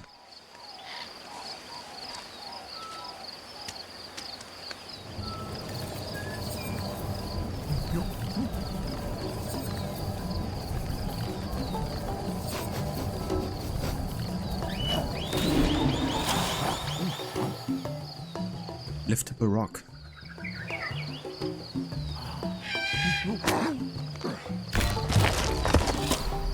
Nice.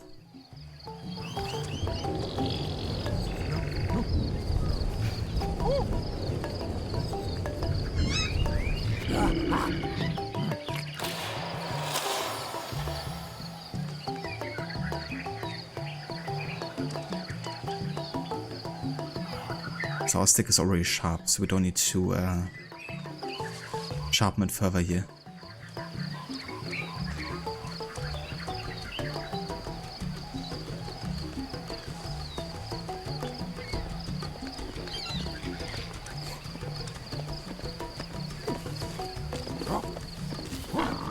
Oh shit.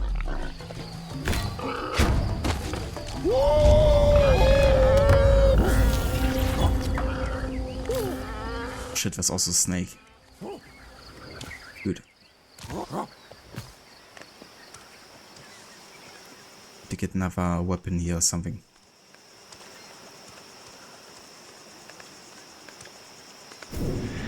There's also crocodiles here.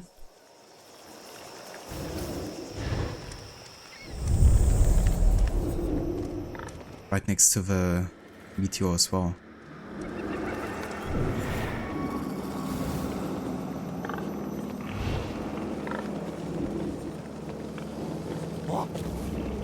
Jesus. Should be actually very easy to trick an animation where the crocodile kills the hawk or something. We just wait for the hawk to get closer to the crocodile.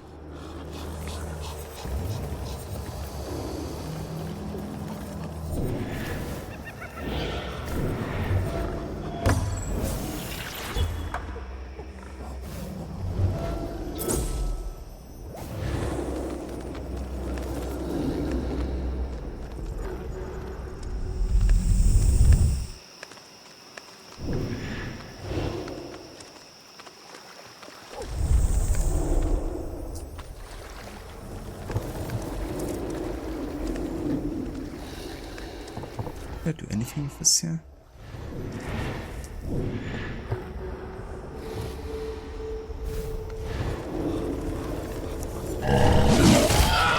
Ah, cool. Saw the saber-tooth killing the hawk then.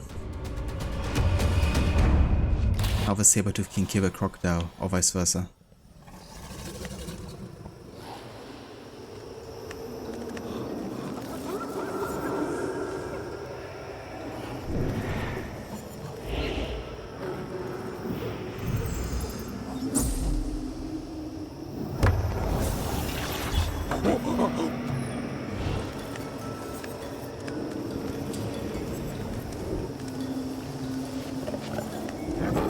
Fucking saber-tooth cat is still here.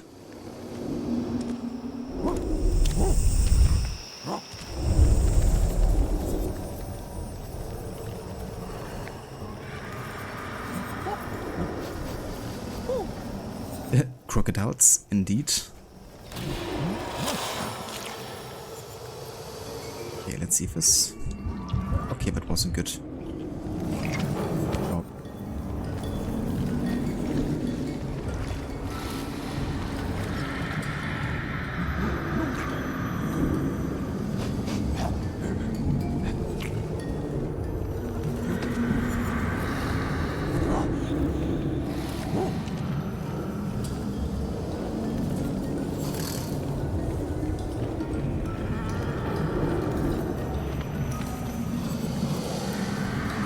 Yeah, the croc really wants me here.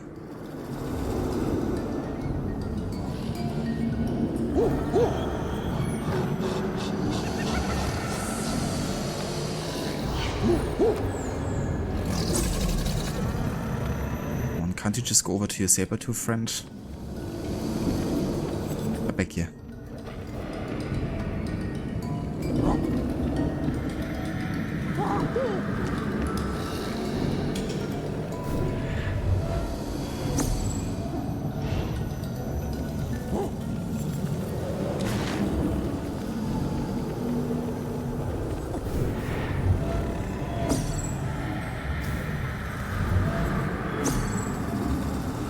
There's supposed to be a location I can't discover it yet because I'm technically still afraid here, aren't I?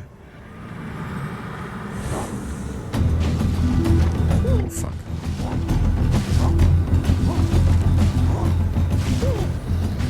No fucking idea where I have to go here to get rid of a fear or how it worked anymore.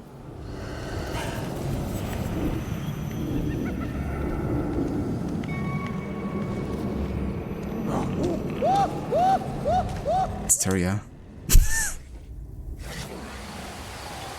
Whoops. That's not good. So due to this hysterical now I have to like rescue him or something. Do I? Or did he just go back home? Like this is me still, right? I'm just back home. I don't exactly remember how we actually did get rid of like a fear. We have to go to a certain point, I think. Then investigate something, but not quite sure where. Check the evolution.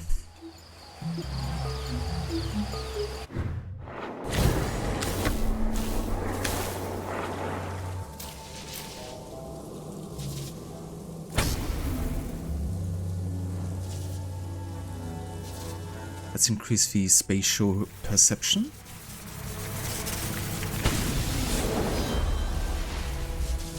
You're very CP, so spelling words wrong. That's a very anemone.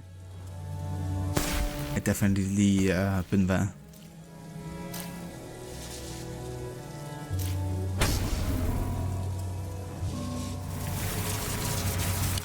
Increase range sound.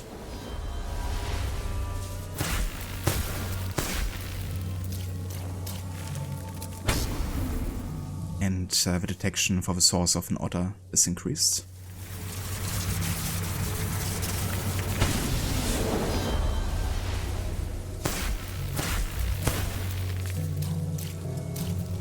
Nice. reaction time for both escapes and attacks will be increased. That's gonna be very, very helpful.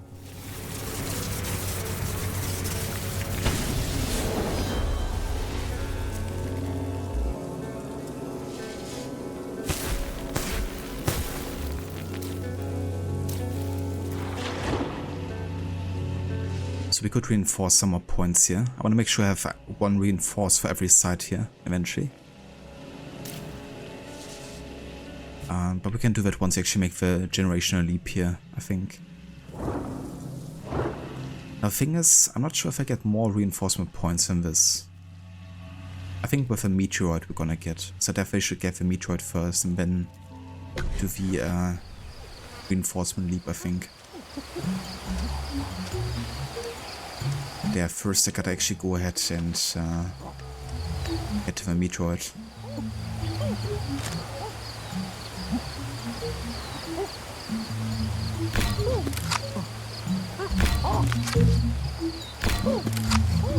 Let's make some sticks here.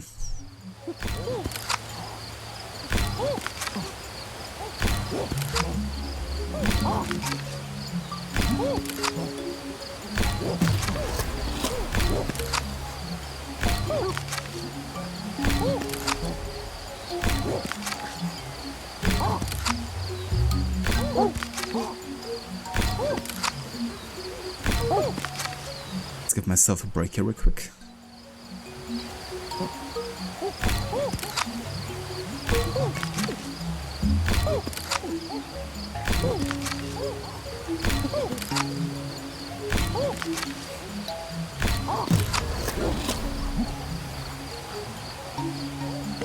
I'm gonna drop that.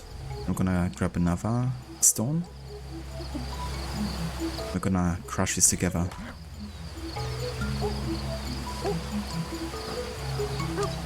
The same kind there.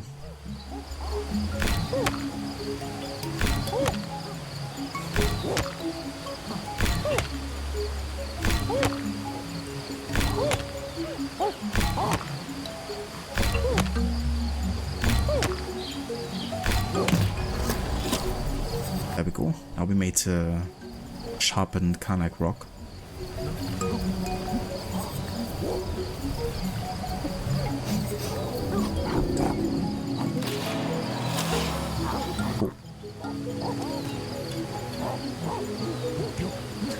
Now it's gonna make crafting another stick much easier and faster.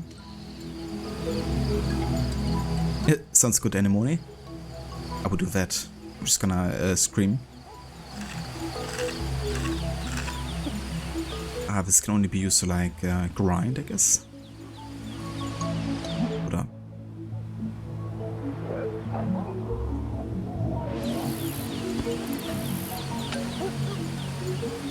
Let's do this.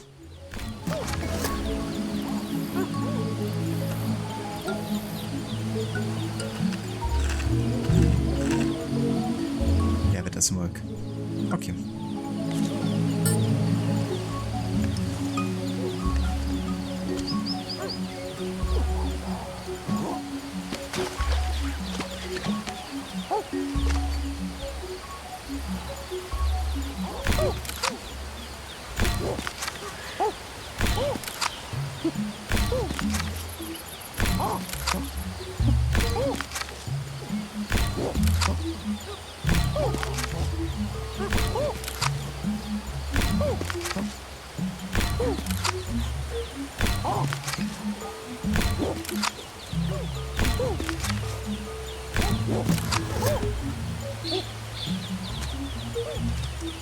Alright, let's see if this other stick here.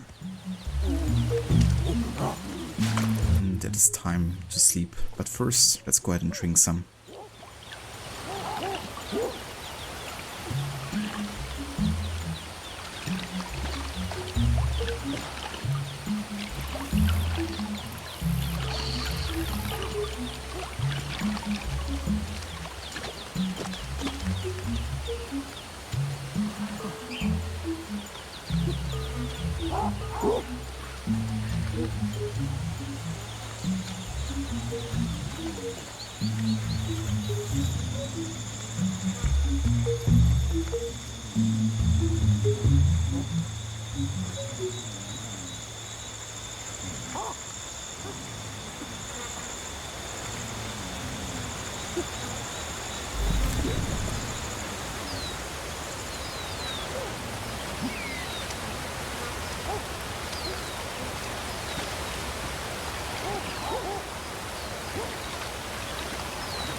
Okay, and then this is gonna be where we go ahead and take a short break.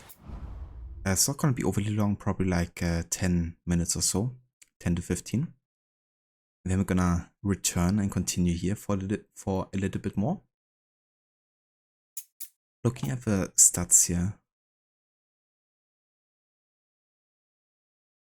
Ah, we've been poisoned 2 times already, which I've afflicted myself actually. Just by like getting food poisoning essentially. And 1 wound from taking 4 damage. I haven't taken any damage from any kind of like animal yet, but yeah, definitely have inflicted some myself. But yeah, I'll be back in just a few.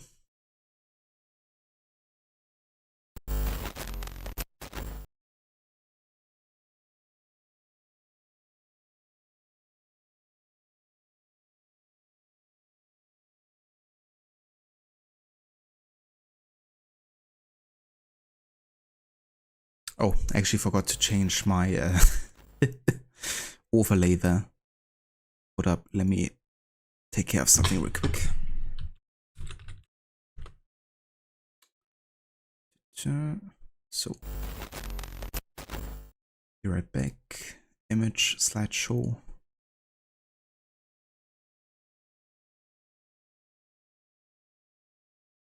Place it here.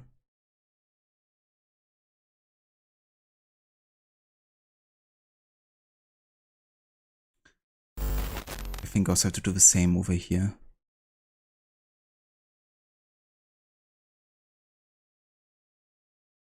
Yeah, okay. That should be better. So, I'll be back in a few.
谢帝神。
Alright, welcome back. And thank you for staying tuned for more of Ancestors, the Humankind Odyssey. The start of our historic order run 10 million years ago. And yeah, we are going through the evolution of mankind. Currently just to showcase how the evolution tree is looking like. Also, hey for Aura, welcome in. How is it going? So we have developed some motor skills, some perception skills, and memory skills. Not so many kinetic skills yet.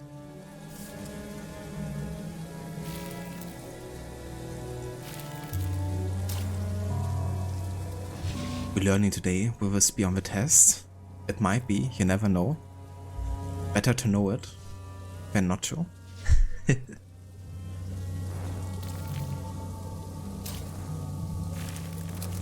guess I should really work on my communication skills and make some of the clan members kind of like follow me. I don't want to have the entire clan follow me, I don't think, but maybe like an individual.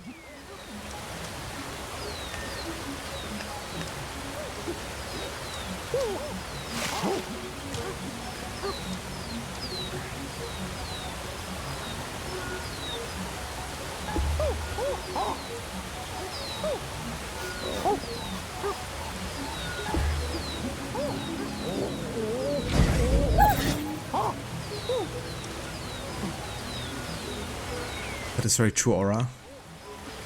I could definitely also work on mine.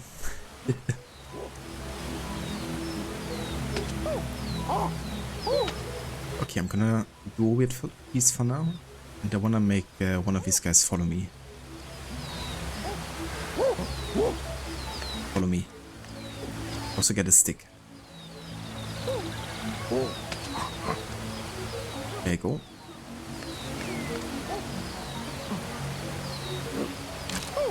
When I grab a backup one.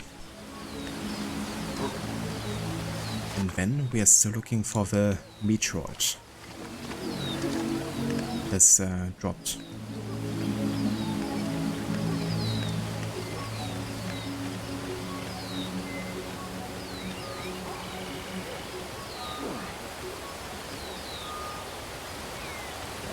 Let's get a bit of a viewpoint here.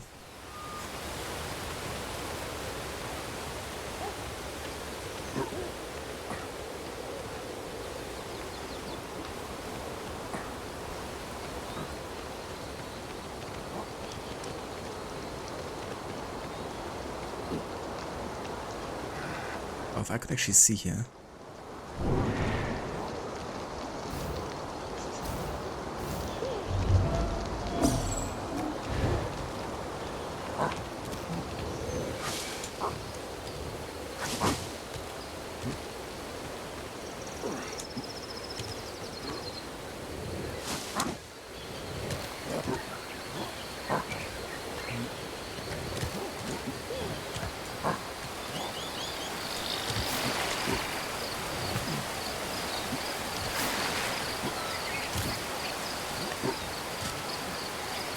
A relationship advice starts and ends with communication. Yeah, so this is Ancestors. Oh shit, there's a snake. It's basically like a survival RPG of a kind. And in it you basically start with primates, a primate tribe I guess 10 million years ago. And your goal is basically to go through evolution and learn essential skills to survive. And ultimately strengthen your lineage. Kinda like have certain traits being taken over to the next generation. And it goes from 10 million years ago until 2 million years ago. And it's made by an indie studio called Panish Studio, which has been founded by the Assassin's Creed creator, Patrice Désilets, creative director of AC1, 2 and Brotherhood.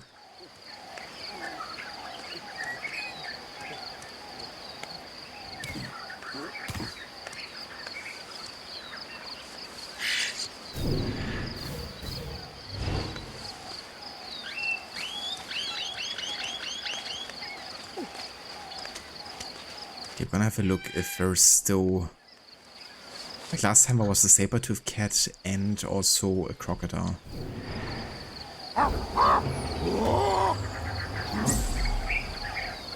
Okay, there's a heck. A hawk. Yeah, not a heck.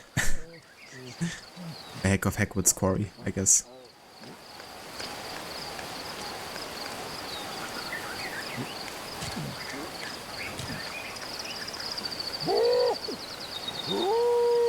What the?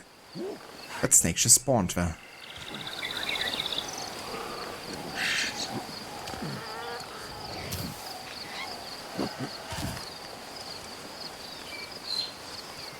Look if we could lure the we can intimidate snakes. Nice. Then we can make the snake maybe go towards the hawk.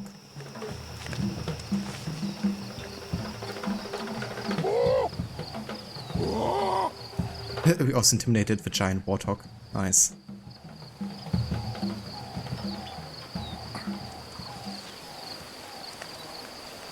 Two feats at the same time.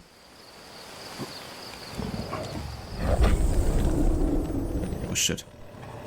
Ah. Can't touch this. Saber-toothed cat couldn't actually follow me up here.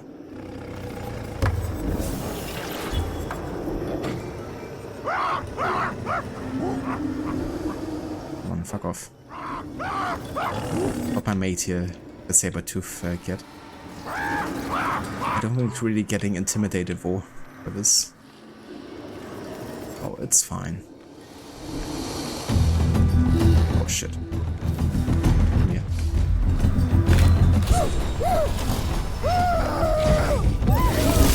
Oh fuck.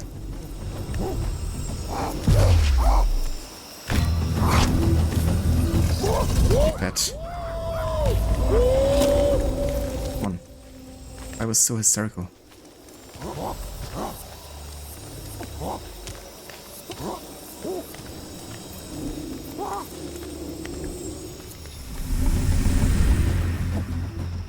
Oh, I think I know how we do it.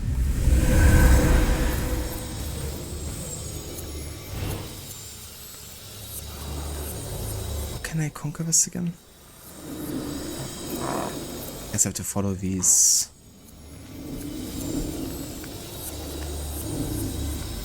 What's that guiding me here?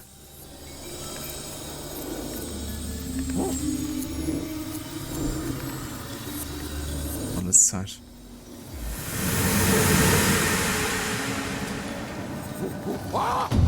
Oh fuck. Oh, get away, you bitch.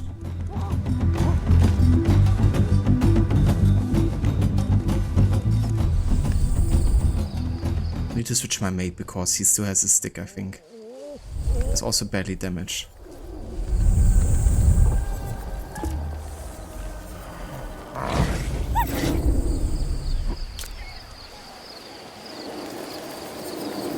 Just give a stick. If you have a dude here. And switch. So let me pause real quick. And crocodiles like mostly unchanged evolutionary wise, terrifying. Yeah. They truly are scary if you think about it, you know. Because they're basically the perfect predator in some ways, you know, in terms of like survival. But also efficiency, you know, of like how little they actually have to eat to survive for like ages. Also, give me just 1 sec.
Knock, knock.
Alright, I'm back. Sorry, Levi just came back, so had to take a couple minutes there. Rod, dude, welcome in. Thank you so much for the raid. And welcome in raiders. I hope the rest of your stream went well with Chronicles India. How far did you get into the game? Hold up, I gotta do some catching up with chat there.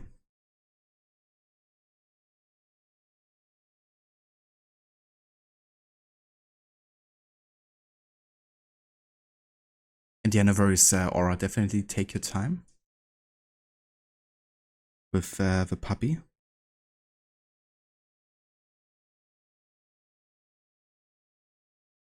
Sharks fucking terrify you, Leo. You refuse to get in the ocean. If you were meant to be out there, we would have goats. Yeah. To be fair though, we kinda like started out as a fish as well. So technically we do come from the water. And then we developed a lung so we can actually breathe outside of it. So who knows, maybe we're gonna, you know, perform an evolution back into a fish eventually again. Once there's not enough oxygen anymore. Seems legit.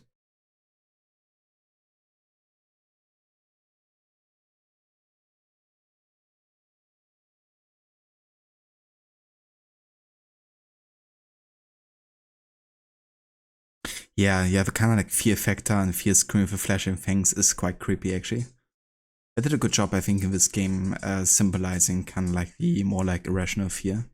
Because we just don't understand it yet. It's more like also a fear of like trying to survive.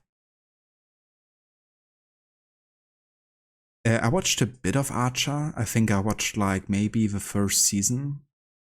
Quite a few years ago, must have been like close to 10 years ago now. That I watched that. Archer hates crocodiles. Oh yeah? Why that? Welcome back, Schiller. Also, thank you for follow, Biko. Welcome in. The nostalgia from Windows notification, that was beautiful. Yeah, it's definitely quite a nostalgic sound for me as well. Used to have like Windows 95 and 98 and stuff.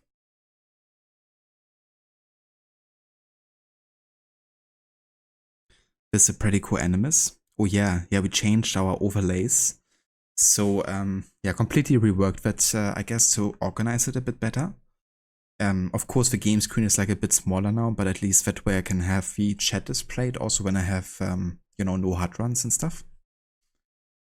And that way it's a bit more organized and video bits and stuff, and alerts will also not play on top of the game screen, but rather on the side. And yeah, just like reworked also the kind of like UI scheme a bit. So that's my starting screen now.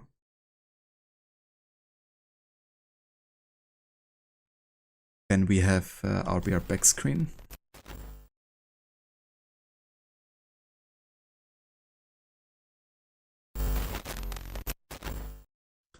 Stream ending, of course. And the best scene of them all. A brief history of time. The Historical Research Center. Which is where we're going to look up some historical facts and stuff.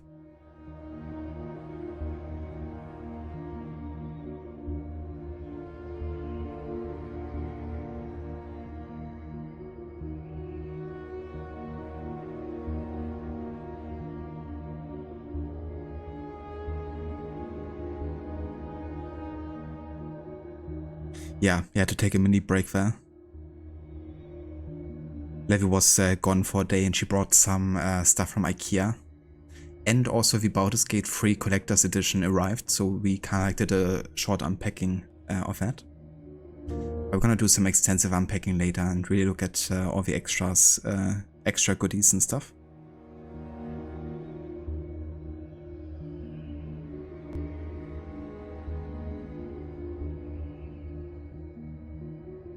No worries, Biko. Definitely enjoy the games with your dad. Have some fun. And thank you again for the follow.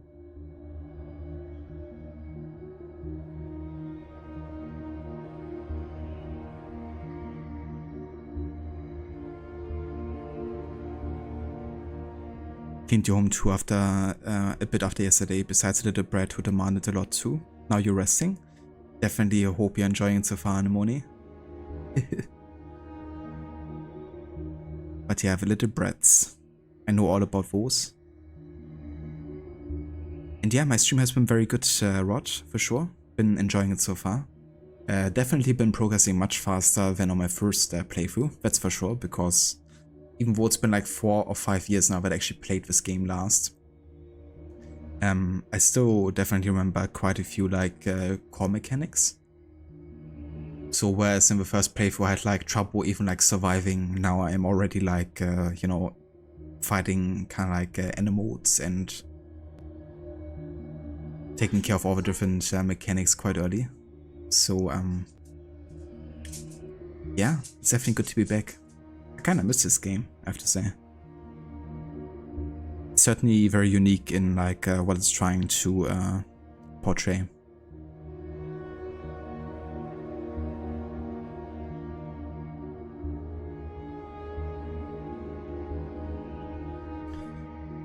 Sharks were one of the things you obsessed over as a kid because you were so afraid of them. Yeah, I was definitely also afraid of sharks, but I wasn't really exposed to them too much. The only time I was ever exposed to like potential sharks were when I was in France a couple of times for like vacation, and like being on the Atlantic coast. You know, there were definitely sharks there, and there was also like there was even like a pretty small shark, I think, that was like unfortunately dead and like found on the beach. But an indication that there's definitely bigger sharks nearby.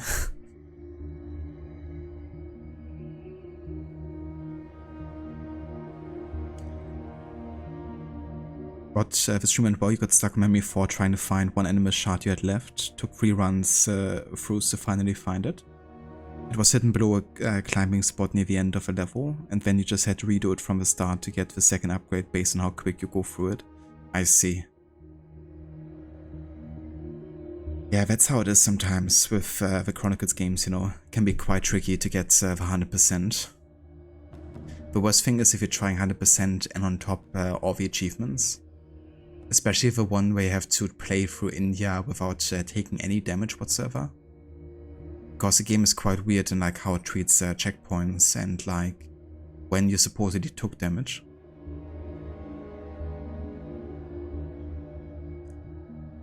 I'm glad that you had a good stream and that you also managed to finish China and make a start in India.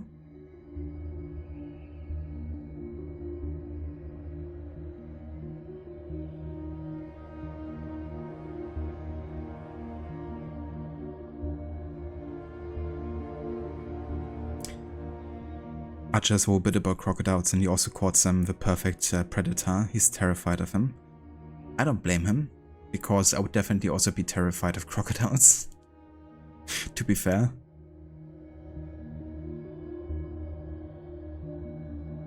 Oh, cheers, Rod. I appreciate it. Yeah, so to be fair, I didn't like design all of these assets myself. That's from a streaming package from the website Nerd or Die. I can actually link that. It's also where I had a lot of my assets from with the previous layout. But yeah, I did of course like customize quite a bit of it and like adjust some things. But yeah, that's where I have my streaming layouts from. It's a really good site, has lots of great picks. Hey. That's very rude.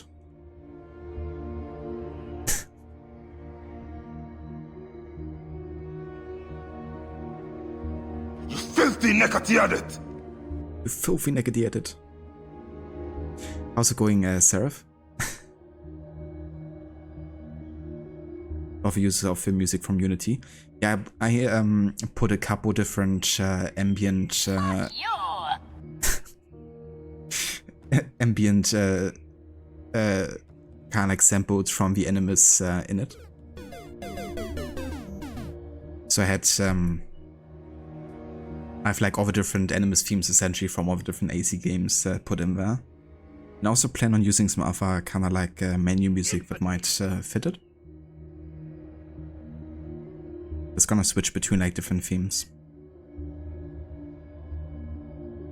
Ancient Bones. I mean, I can definitely help you with setting up assets, Aura. But I can't help you too much with the design, I guess. Because, yeah, as I said, I haven't actually created that myself. But I know where to get a lot of assets and stuff, so if you ever have any questions, definitely feel free to consult me. The PS5 packs have also finally shipped. Nice. Hopefully that arrives soon for you. Diarrhea got you stuck? Try leeches. That's a nice quote in regards to his historical facts, considering that leeches were used a lot as a treatment. But didn't help so much. Yeah, IKEA is great, you know, especially if you're looking for like budget kind of like choices.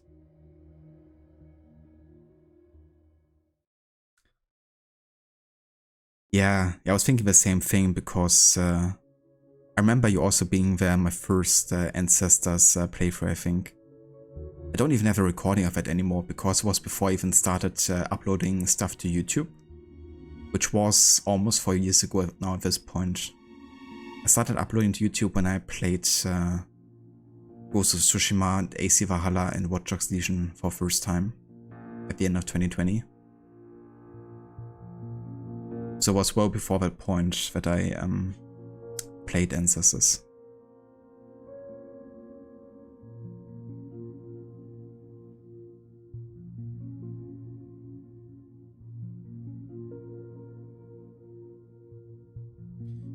In Germany, friends there found bones from Nethertales, pardon spelling in caves. If you are bored enough, you could take a visit there.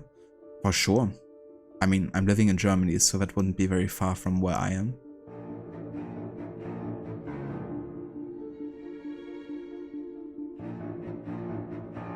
It's crazy to think about how, you know, the tectonic plates were kind of like connected so many years ago, and eventually just like split and formed entirely new continents.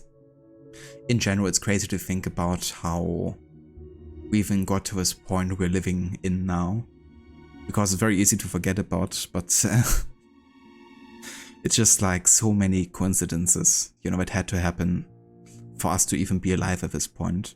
It's kind of crazy.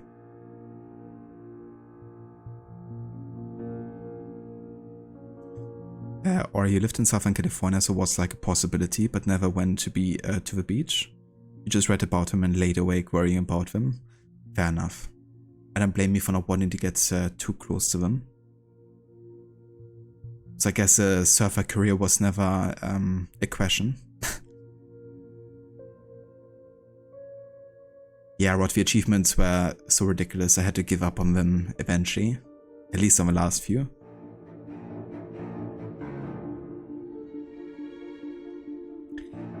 Hey there, guest crowd, welcome in.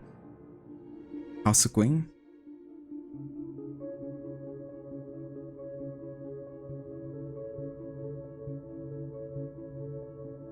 Yeah, I mean, no pressure, Aura.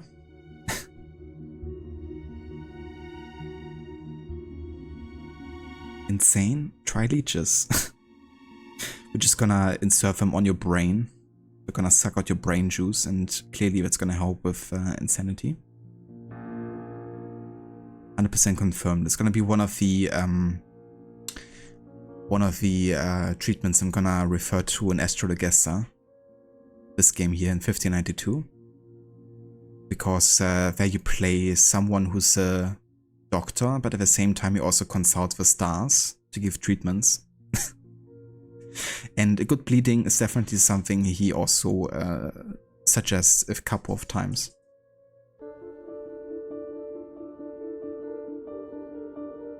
Yeah, same here, Aura.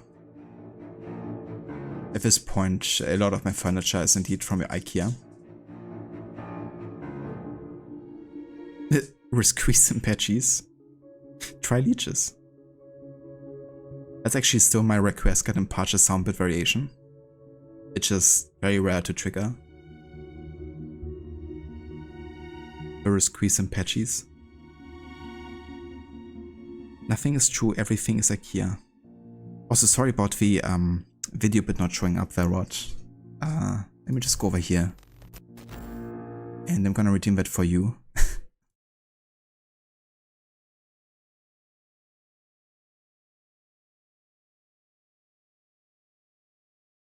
There you go. That's one I've added for the Doom Eternal playthrough that I've done. Requiescat in pace. Requiescat in pace. Oh, it wasn't Resqueeze in patches, but it also works.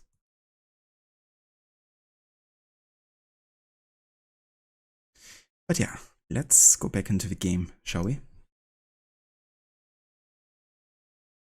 Been playing Elden Ring? Oh yeah? How's that going, Gaskra? Are you having a good time with it?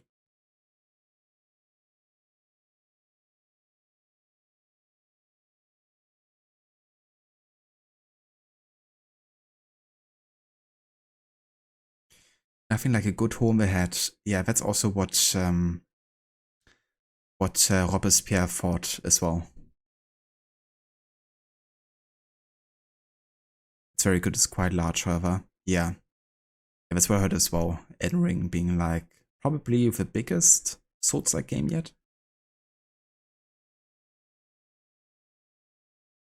History time, sure thing. We can read up on an article. And yeah, no worries, you don't have to pick anything in particular. If you just want to redeem it, that's totally fine too. A brief history of time. Just gonna have a look here because I still have some stuff open.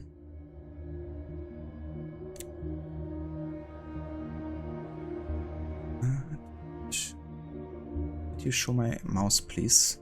Thank you.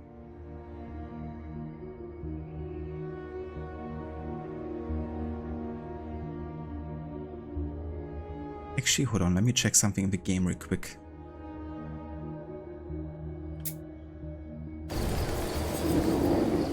Oh, I'm still here.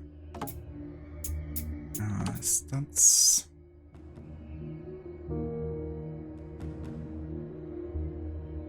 Okay, never mind. Don't see the information I wanted here. I have to go back to the clan base to see that. But yeah, we can read up on the Miocene age a little bit, which is basically where we're currently in. If we look to the geological time scale, then we can see that we're currently in the Tertiary period, which ranges from 66 to 2 million years ago. The game Ancestors takes place from 10 million to 2 million years ago, so basically in the Miocene and Pliocene epoch. And yeah, we can read up a bit on the Miocene epoch here. We could have a look at the flora, the fauna, the microbiota.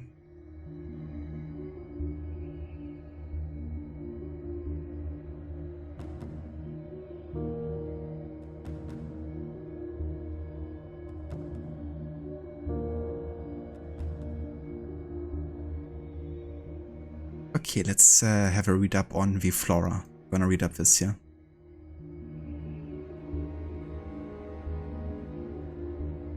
The Elden Ring DLC comes out this soon. Yeah, Casper's mentioning that he's been like preparing himself for the DLC, I think. And that's also gonna be quite a chunky DLC as well, isn't it? I think. No worries of a shout out, Rod. More than happy to give you one. I didn't change the screen where I just to quickly look something up. Hey there, I'm the best. Welcome in, dude. How is it going? Hope everything is going well.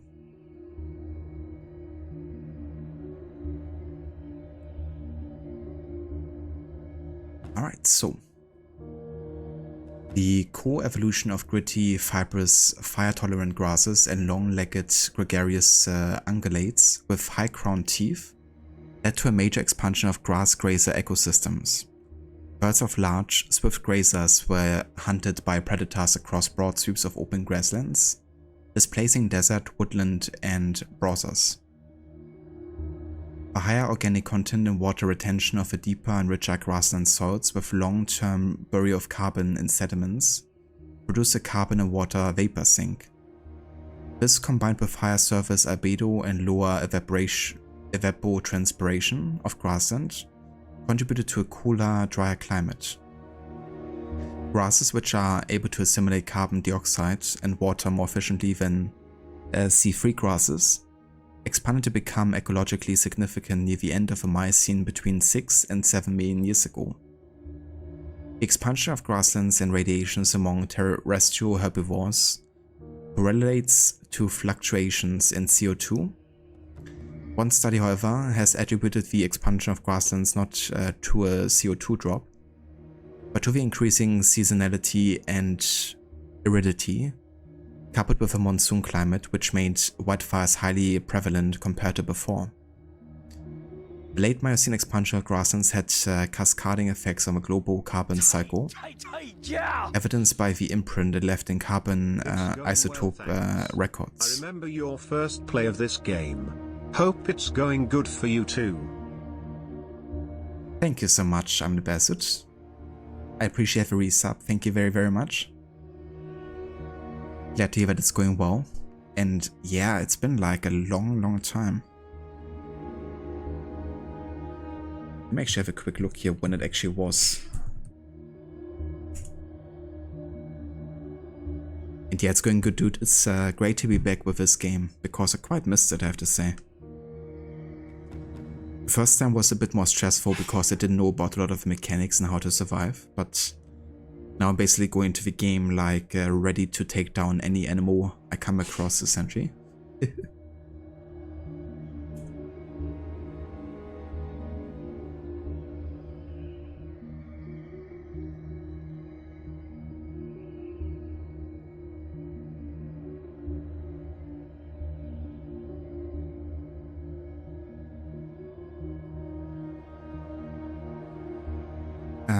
So cycles between 11.5 and 5 million years ago began to re-diversify after previous declines in variety due to climatic changes, and thus modern cycads are not a good model for living fossil.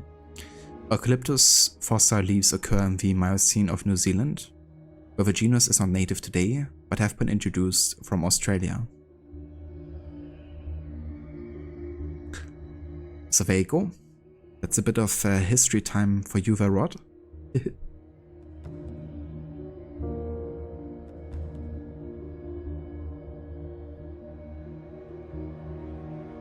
Ah yeah, because I'm streaming currently, I can't actually see when I was last seen with the game. But I think it was definitely at least 4 years ago, if not more.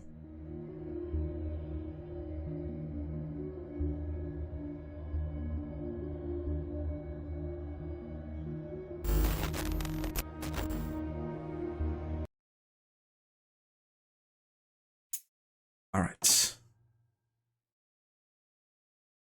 The Aussie connection. No worries, Rod. It was a nice coincidence. But thanks for redeeming it, because I think it's a nice opportunity for me also to learn a bit more about certain topics. Because yeah, I'm definitely not a history expert by any means. So I'm also taking this playthrough for the games as like an opportunity to like, yeah, gain more knowledge about history. And of course to change that alongside you. That is correct, Bear. Yeah, this is from Patrice Desilets. He was the creative director on AC1, 2 and Brotherhood.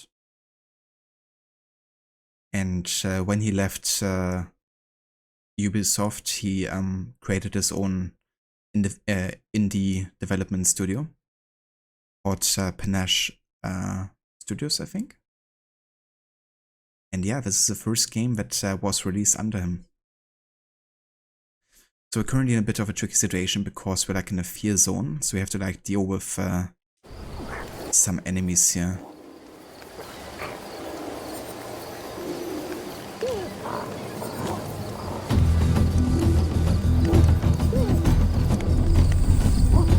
Oh shit. It's freaking saber-toothed cat. Go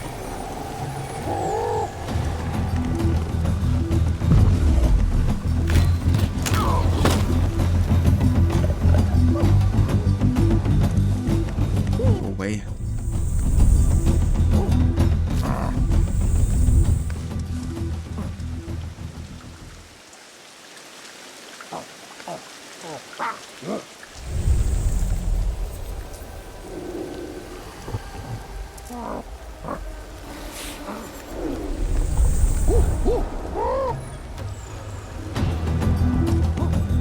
Yeah. I'm just getting too panicked here.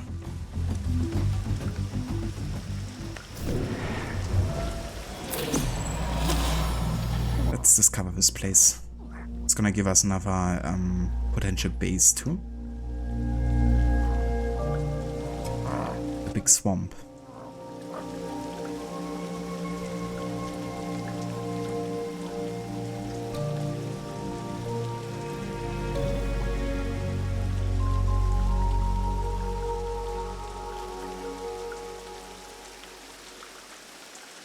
Location points synchronized. It's definitely how it is a little bit.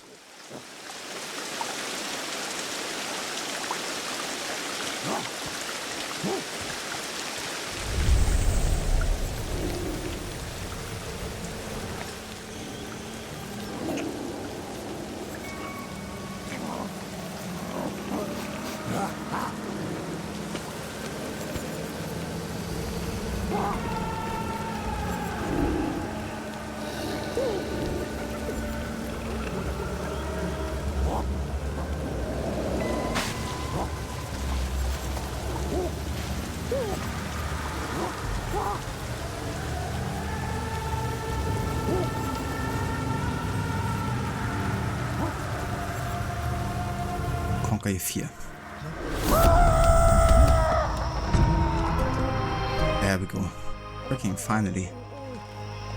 This place was stressing me out. Now can hopefully investigate the meteor if there isn't any predator around. There might still be a crocodile and a saber-toothed cat.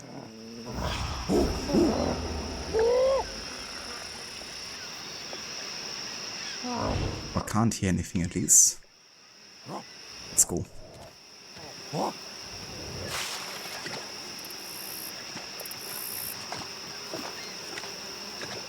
This is what Donkey Kong real life graphics would be.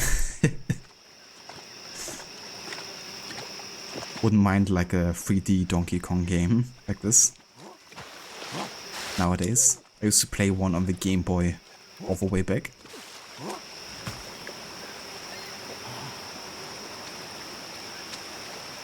Okay, so this is where the meteoroid dropped here. Inspect.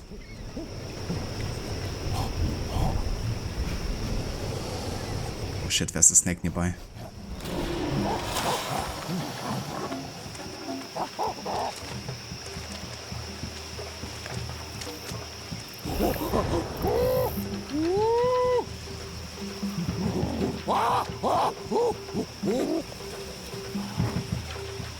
Oh.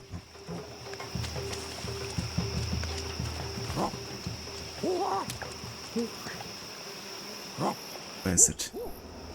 Right here?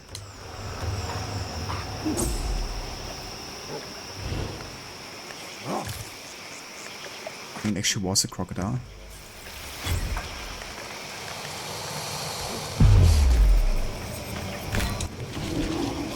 Sure was.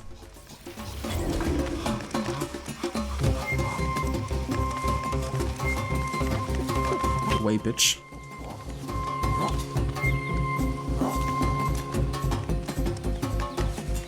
This is my swamp.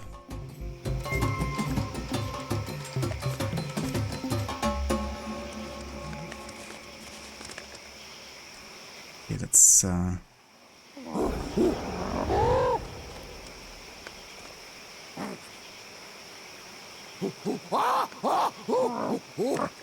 I can't intimidate this crocodile.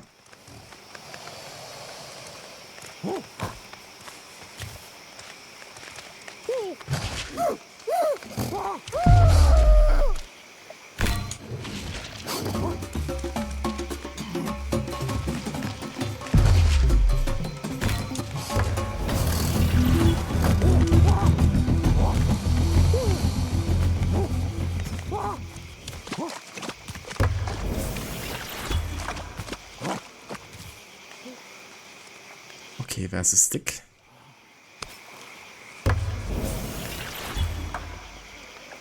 Let's go ahead and... Oh, never mind, that's just a small stick. It can still be used technically as a weapon, but it won't be very effective, that's for sure. I still need to get to that meteoroid and investigate it.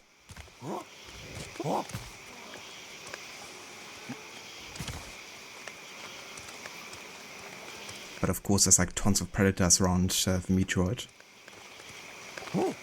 So the croc is slowly going away there.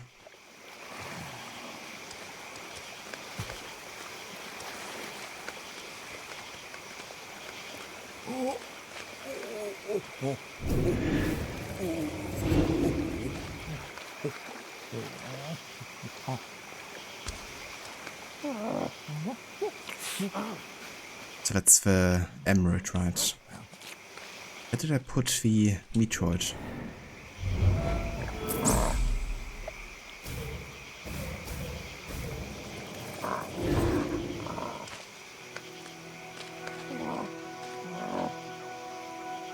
Because I did inspect this, right?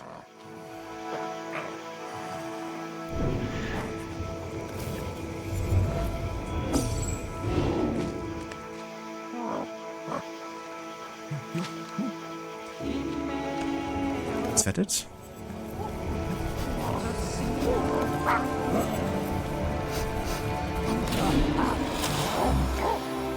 Ah ja, there it is.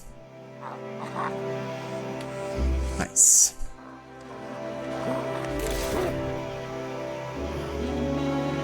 Except to befriend an outsider.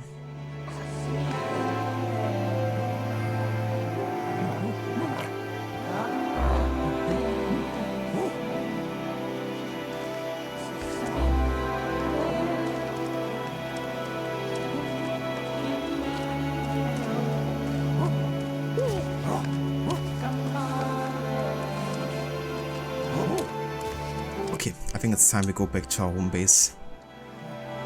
Because we got what we needed.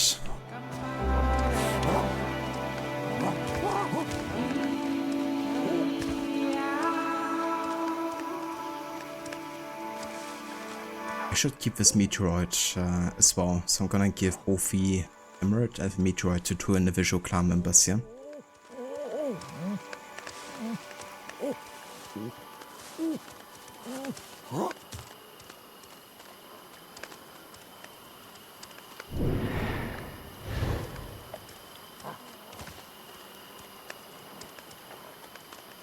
Gotta take a rest every now and then.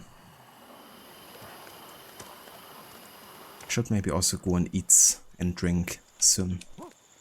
Because you can't neglect that in this game. Same for sleeping.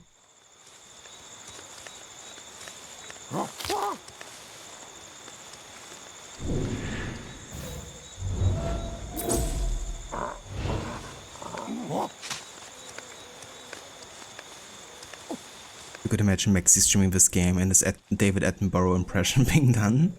That would be perfect, actually. Or like reading up on historical like entries and giving it like a bit of a nature documentary vibe.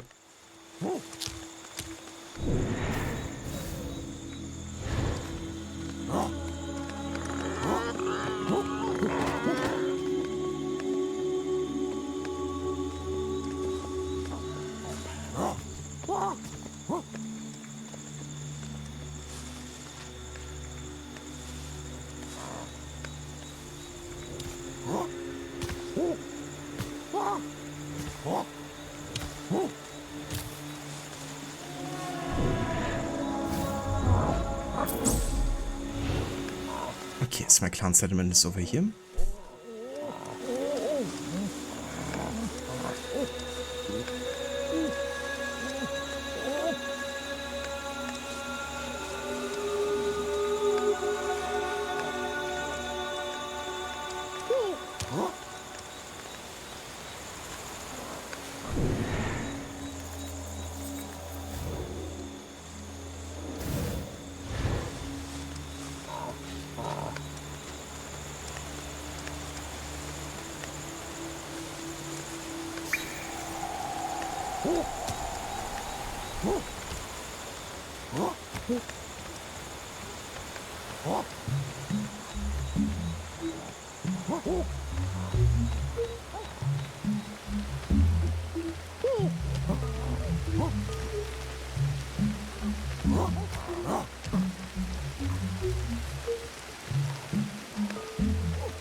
Okay, that's the place.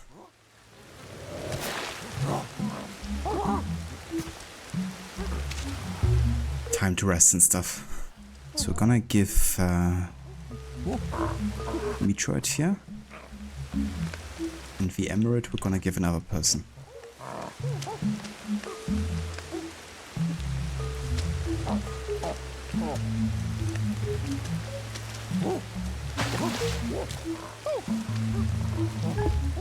That's an Elder. They're gonna die soon, so I'm not gonna give it to them. You can take it.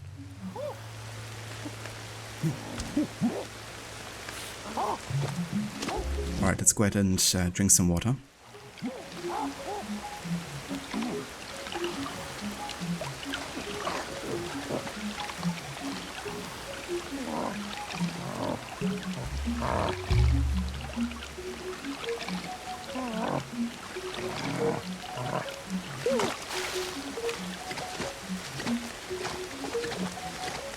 Should also eat a little bit at least.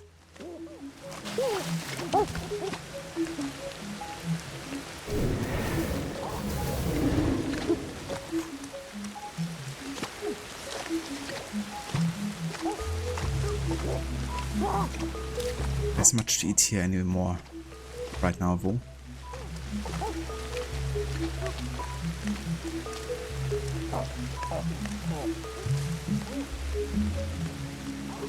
Over here maybe?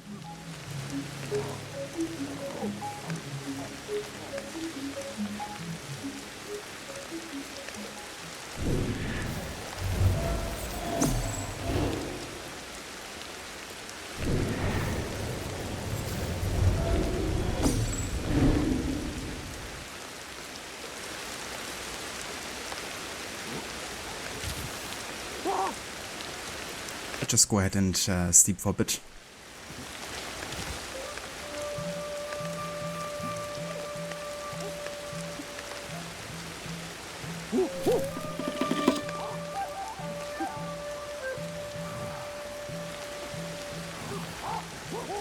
It must have felt really freeing for Patrice to be able to do something very unique, especially after his experiences with Ubisoft and what Assassin's Creed was becoming when he left. Yeah, I think so too, you know, because with Ubisoft he definitely had someone like telling him constantly what they kind of expected.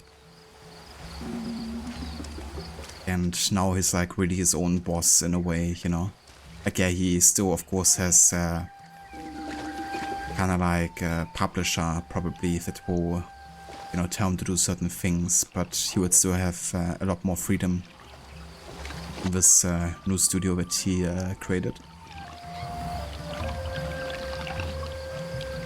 You can also really tell, like in interviews and stuff, that he's really happy, you know, in the place he's currently at. So that's definitely great to see with someone who brought us one of our most beloved franchises.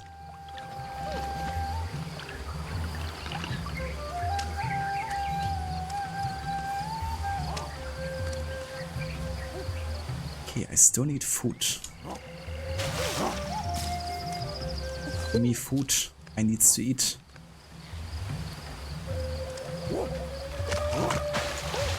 Let's make a sharp stick and then we're gonna head out to search for some food here.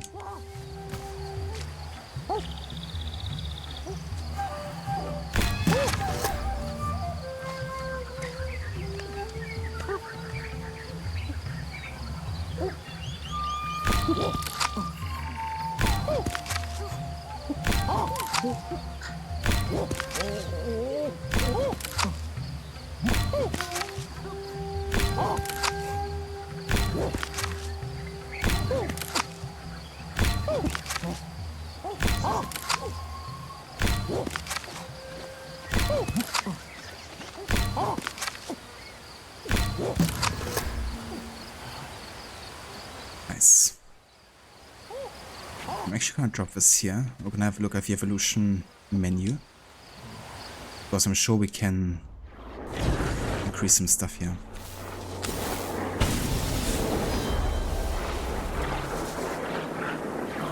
New learned ability, chemoreceptor acuity.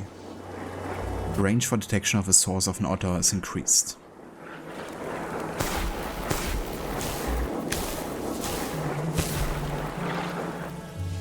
Okay, given I haven't actually upgraded any communication skills, I'm gonna go and unlock this. Self-empowerment. Once connected clan members who have the capacity to automatically mimic an intimidation or the action of conquering fear.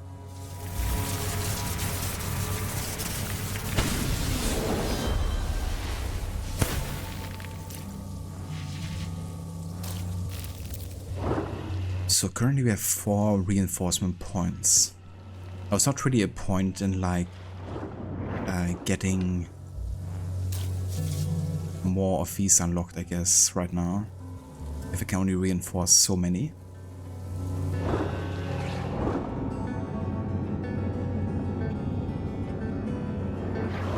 So what I'm gonna do is I'm gonna go ahead and reinforce some of them now. So at least 1 per side, so 1 for communication skills, 1 for intelligence, 1 for senses, and 1 for dexterity.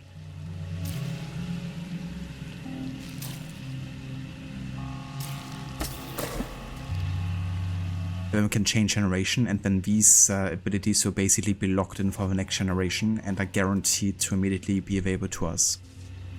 And that's one way to kind of like strengthen your skill tree by making these generation gaps, you know. And given that I only have 4 reinforcement points currently, there's not really much of a point of like investing into more skills here. So time for first generation change.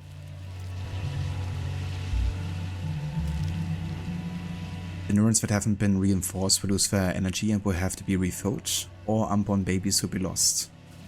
Yes.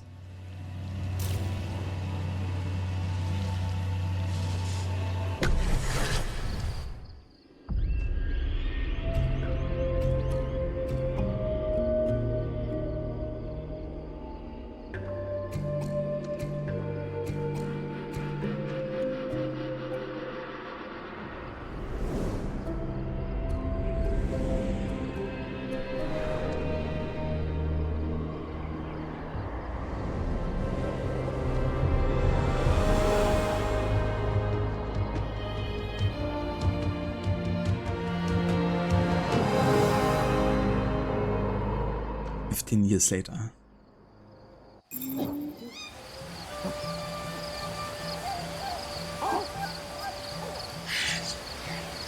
And now that we've done this... Oh, actually I've become an elder. Makes sense.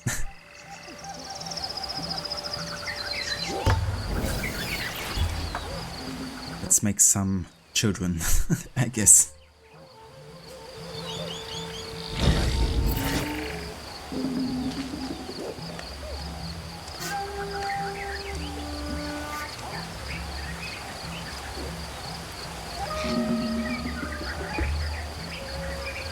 Rest in peace, Nog.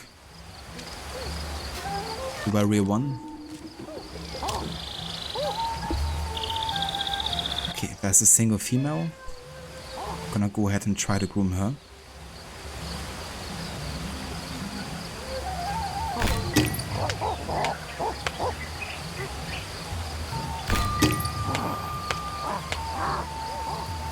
Delicious.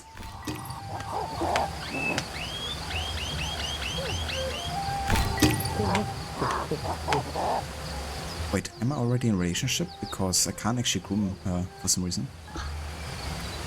Oh. Family related? Maybe that's why.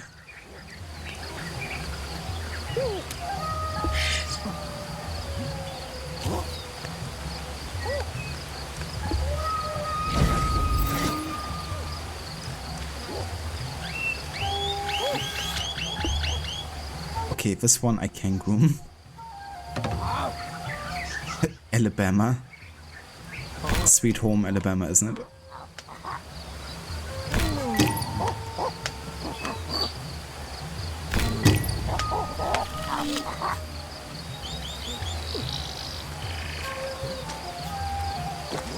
Right, time for some sexy time.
Young Chimply. Chatsi's ancestor.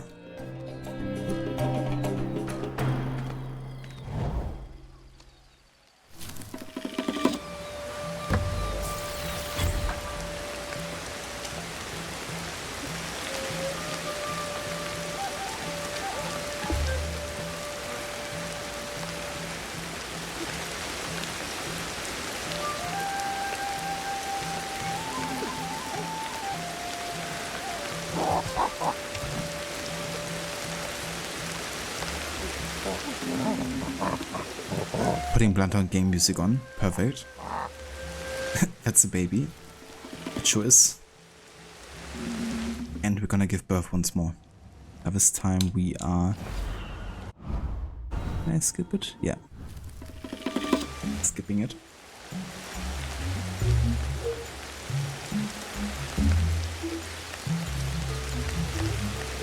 Yeah, I want to make at least 2 more babies here with another couple.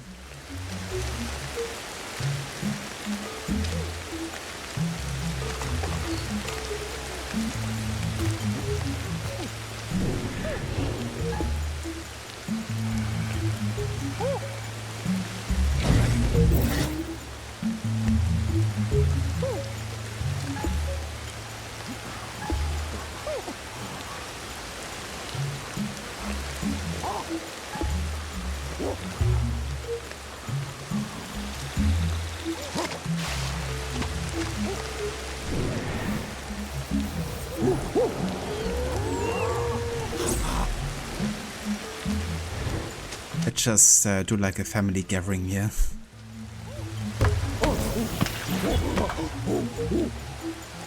Everybody come over here. Okay, you look like an elder. Indeed, elder male. Oh yeah, I said everyone get over here.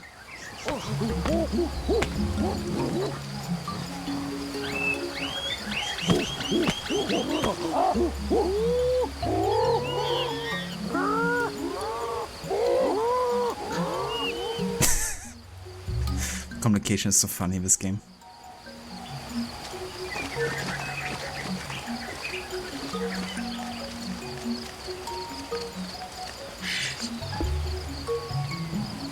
Yeah, we have a couple too many elders here.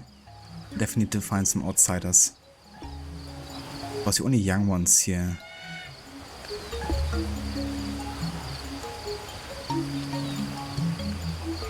These two.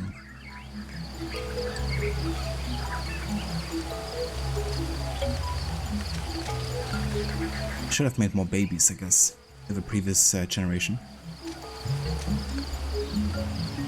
But yeah, one thing I wanna do before we're gonna do the next thing.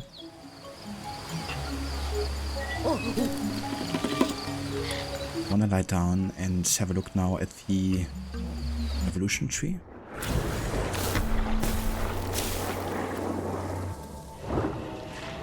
And we're gonna go over here and do an evolution leap, because this is like independent from the generation. This is like based on kind of like feats you do, like for example using certain tools, fighting against certain animals, but also seeing certain animal encounters, all of which is gonna contribute to us learning through the generations. So we're gonna do a first leap here.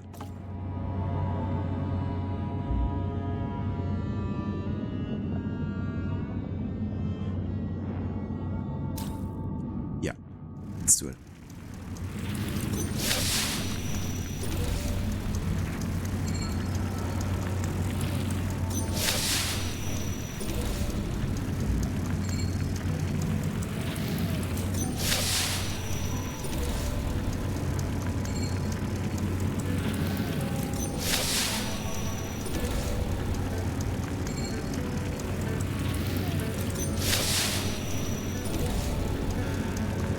Cat wants Betty rubs in. Don't know if he wants to become a bear trap. Pretty much same difference, isn't it?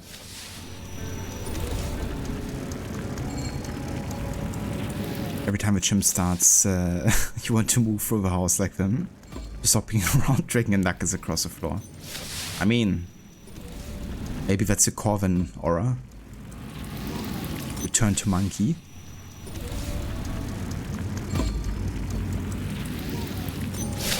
It definitely can be, you know. The great thing is that evolution really isn't linear, or it wasn't. You know, it very much is acting like a spider web. So I feel like even though a lot of the stuff you do like much earlier than it supposedly happened, it still kind of like works out quite well.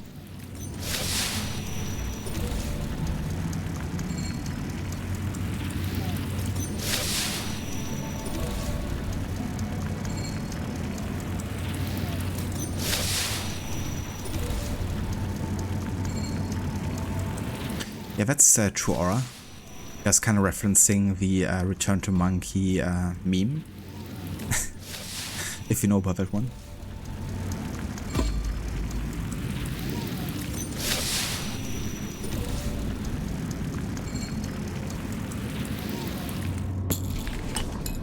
Okay, so we just advanced 660,000 years. That's a decent bit.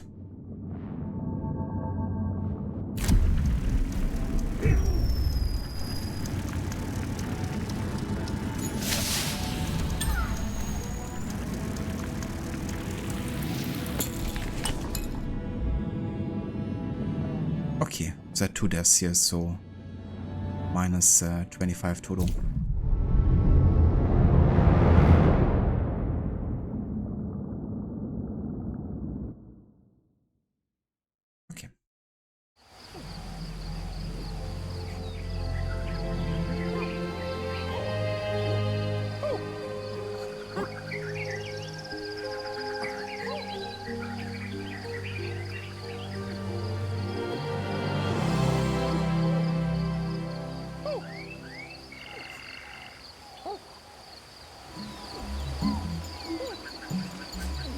It's actually a new place.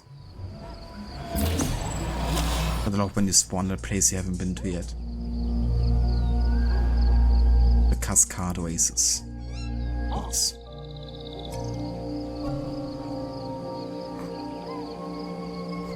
I mean, that's fair aura. It's definitely fair.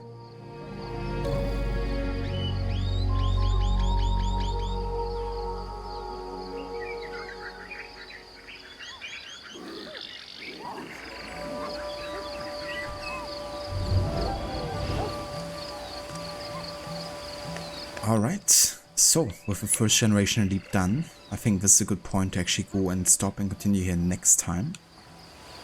But we have to go ahead and befriend an outsider. It might take a bit because there's not too many about, I don't think. But in the meantime, the game isn't really linear, so you don't really have to follow the quest objective. They're more like suggestions. I think you could technically play for the game without following a single kind of like objective. Which is there to kind of give you an idea of what you can do. So there's not a save option in this game. It just saves automatically, I think. So let's go ahead and quit.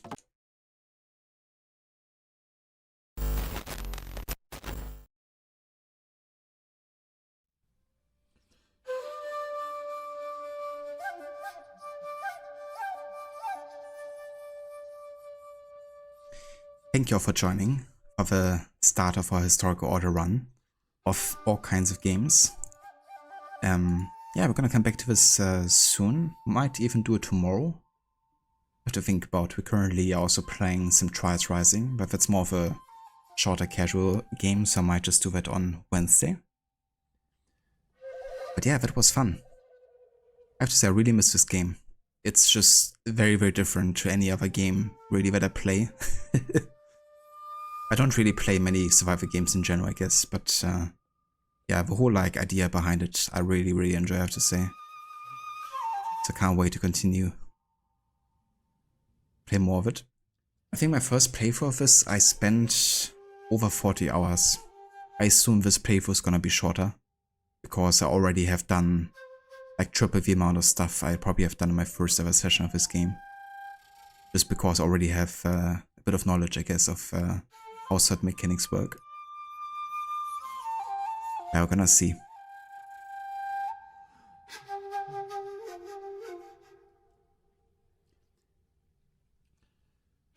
Oh yeah, no worries, Leo. Thank you for being here, dude. And for joining. Really cozy stream today. Definitely was. You know, just sitting down and chilling with some of our mates here. Reading up on some history stuff. Certainly a bit different than Doom Eternal, isn't it? Or even Witcher 3 Blood and Wine was also a bit more intense.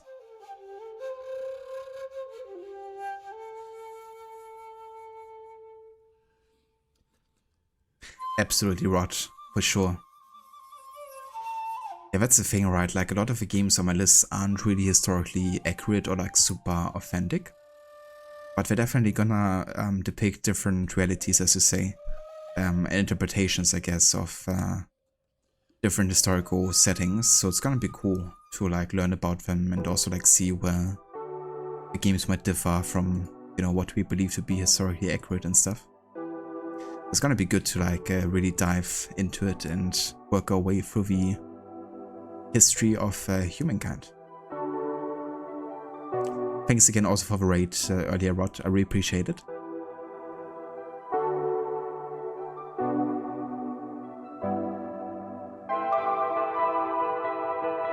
Okay, so I'm having a look currently who's online, who we could raid. And I do see Lucinda playing some Dying Light. I'm just gonna check real quick if she's still going for a bit.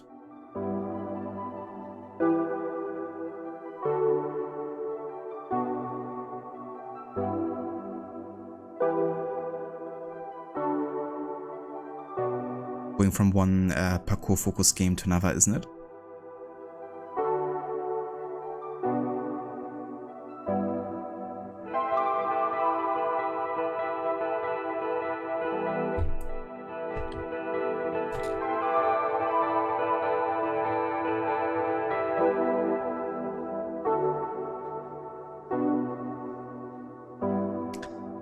Alright, so if you want to follow us for the raid over to Lucinda, there's some raid emotes in chat. Feel free to copy and paste them. And yeah, I will catch you on the next stream. Until then, thanks again so much for being here. And hope you all have a great rest of your day. Until then.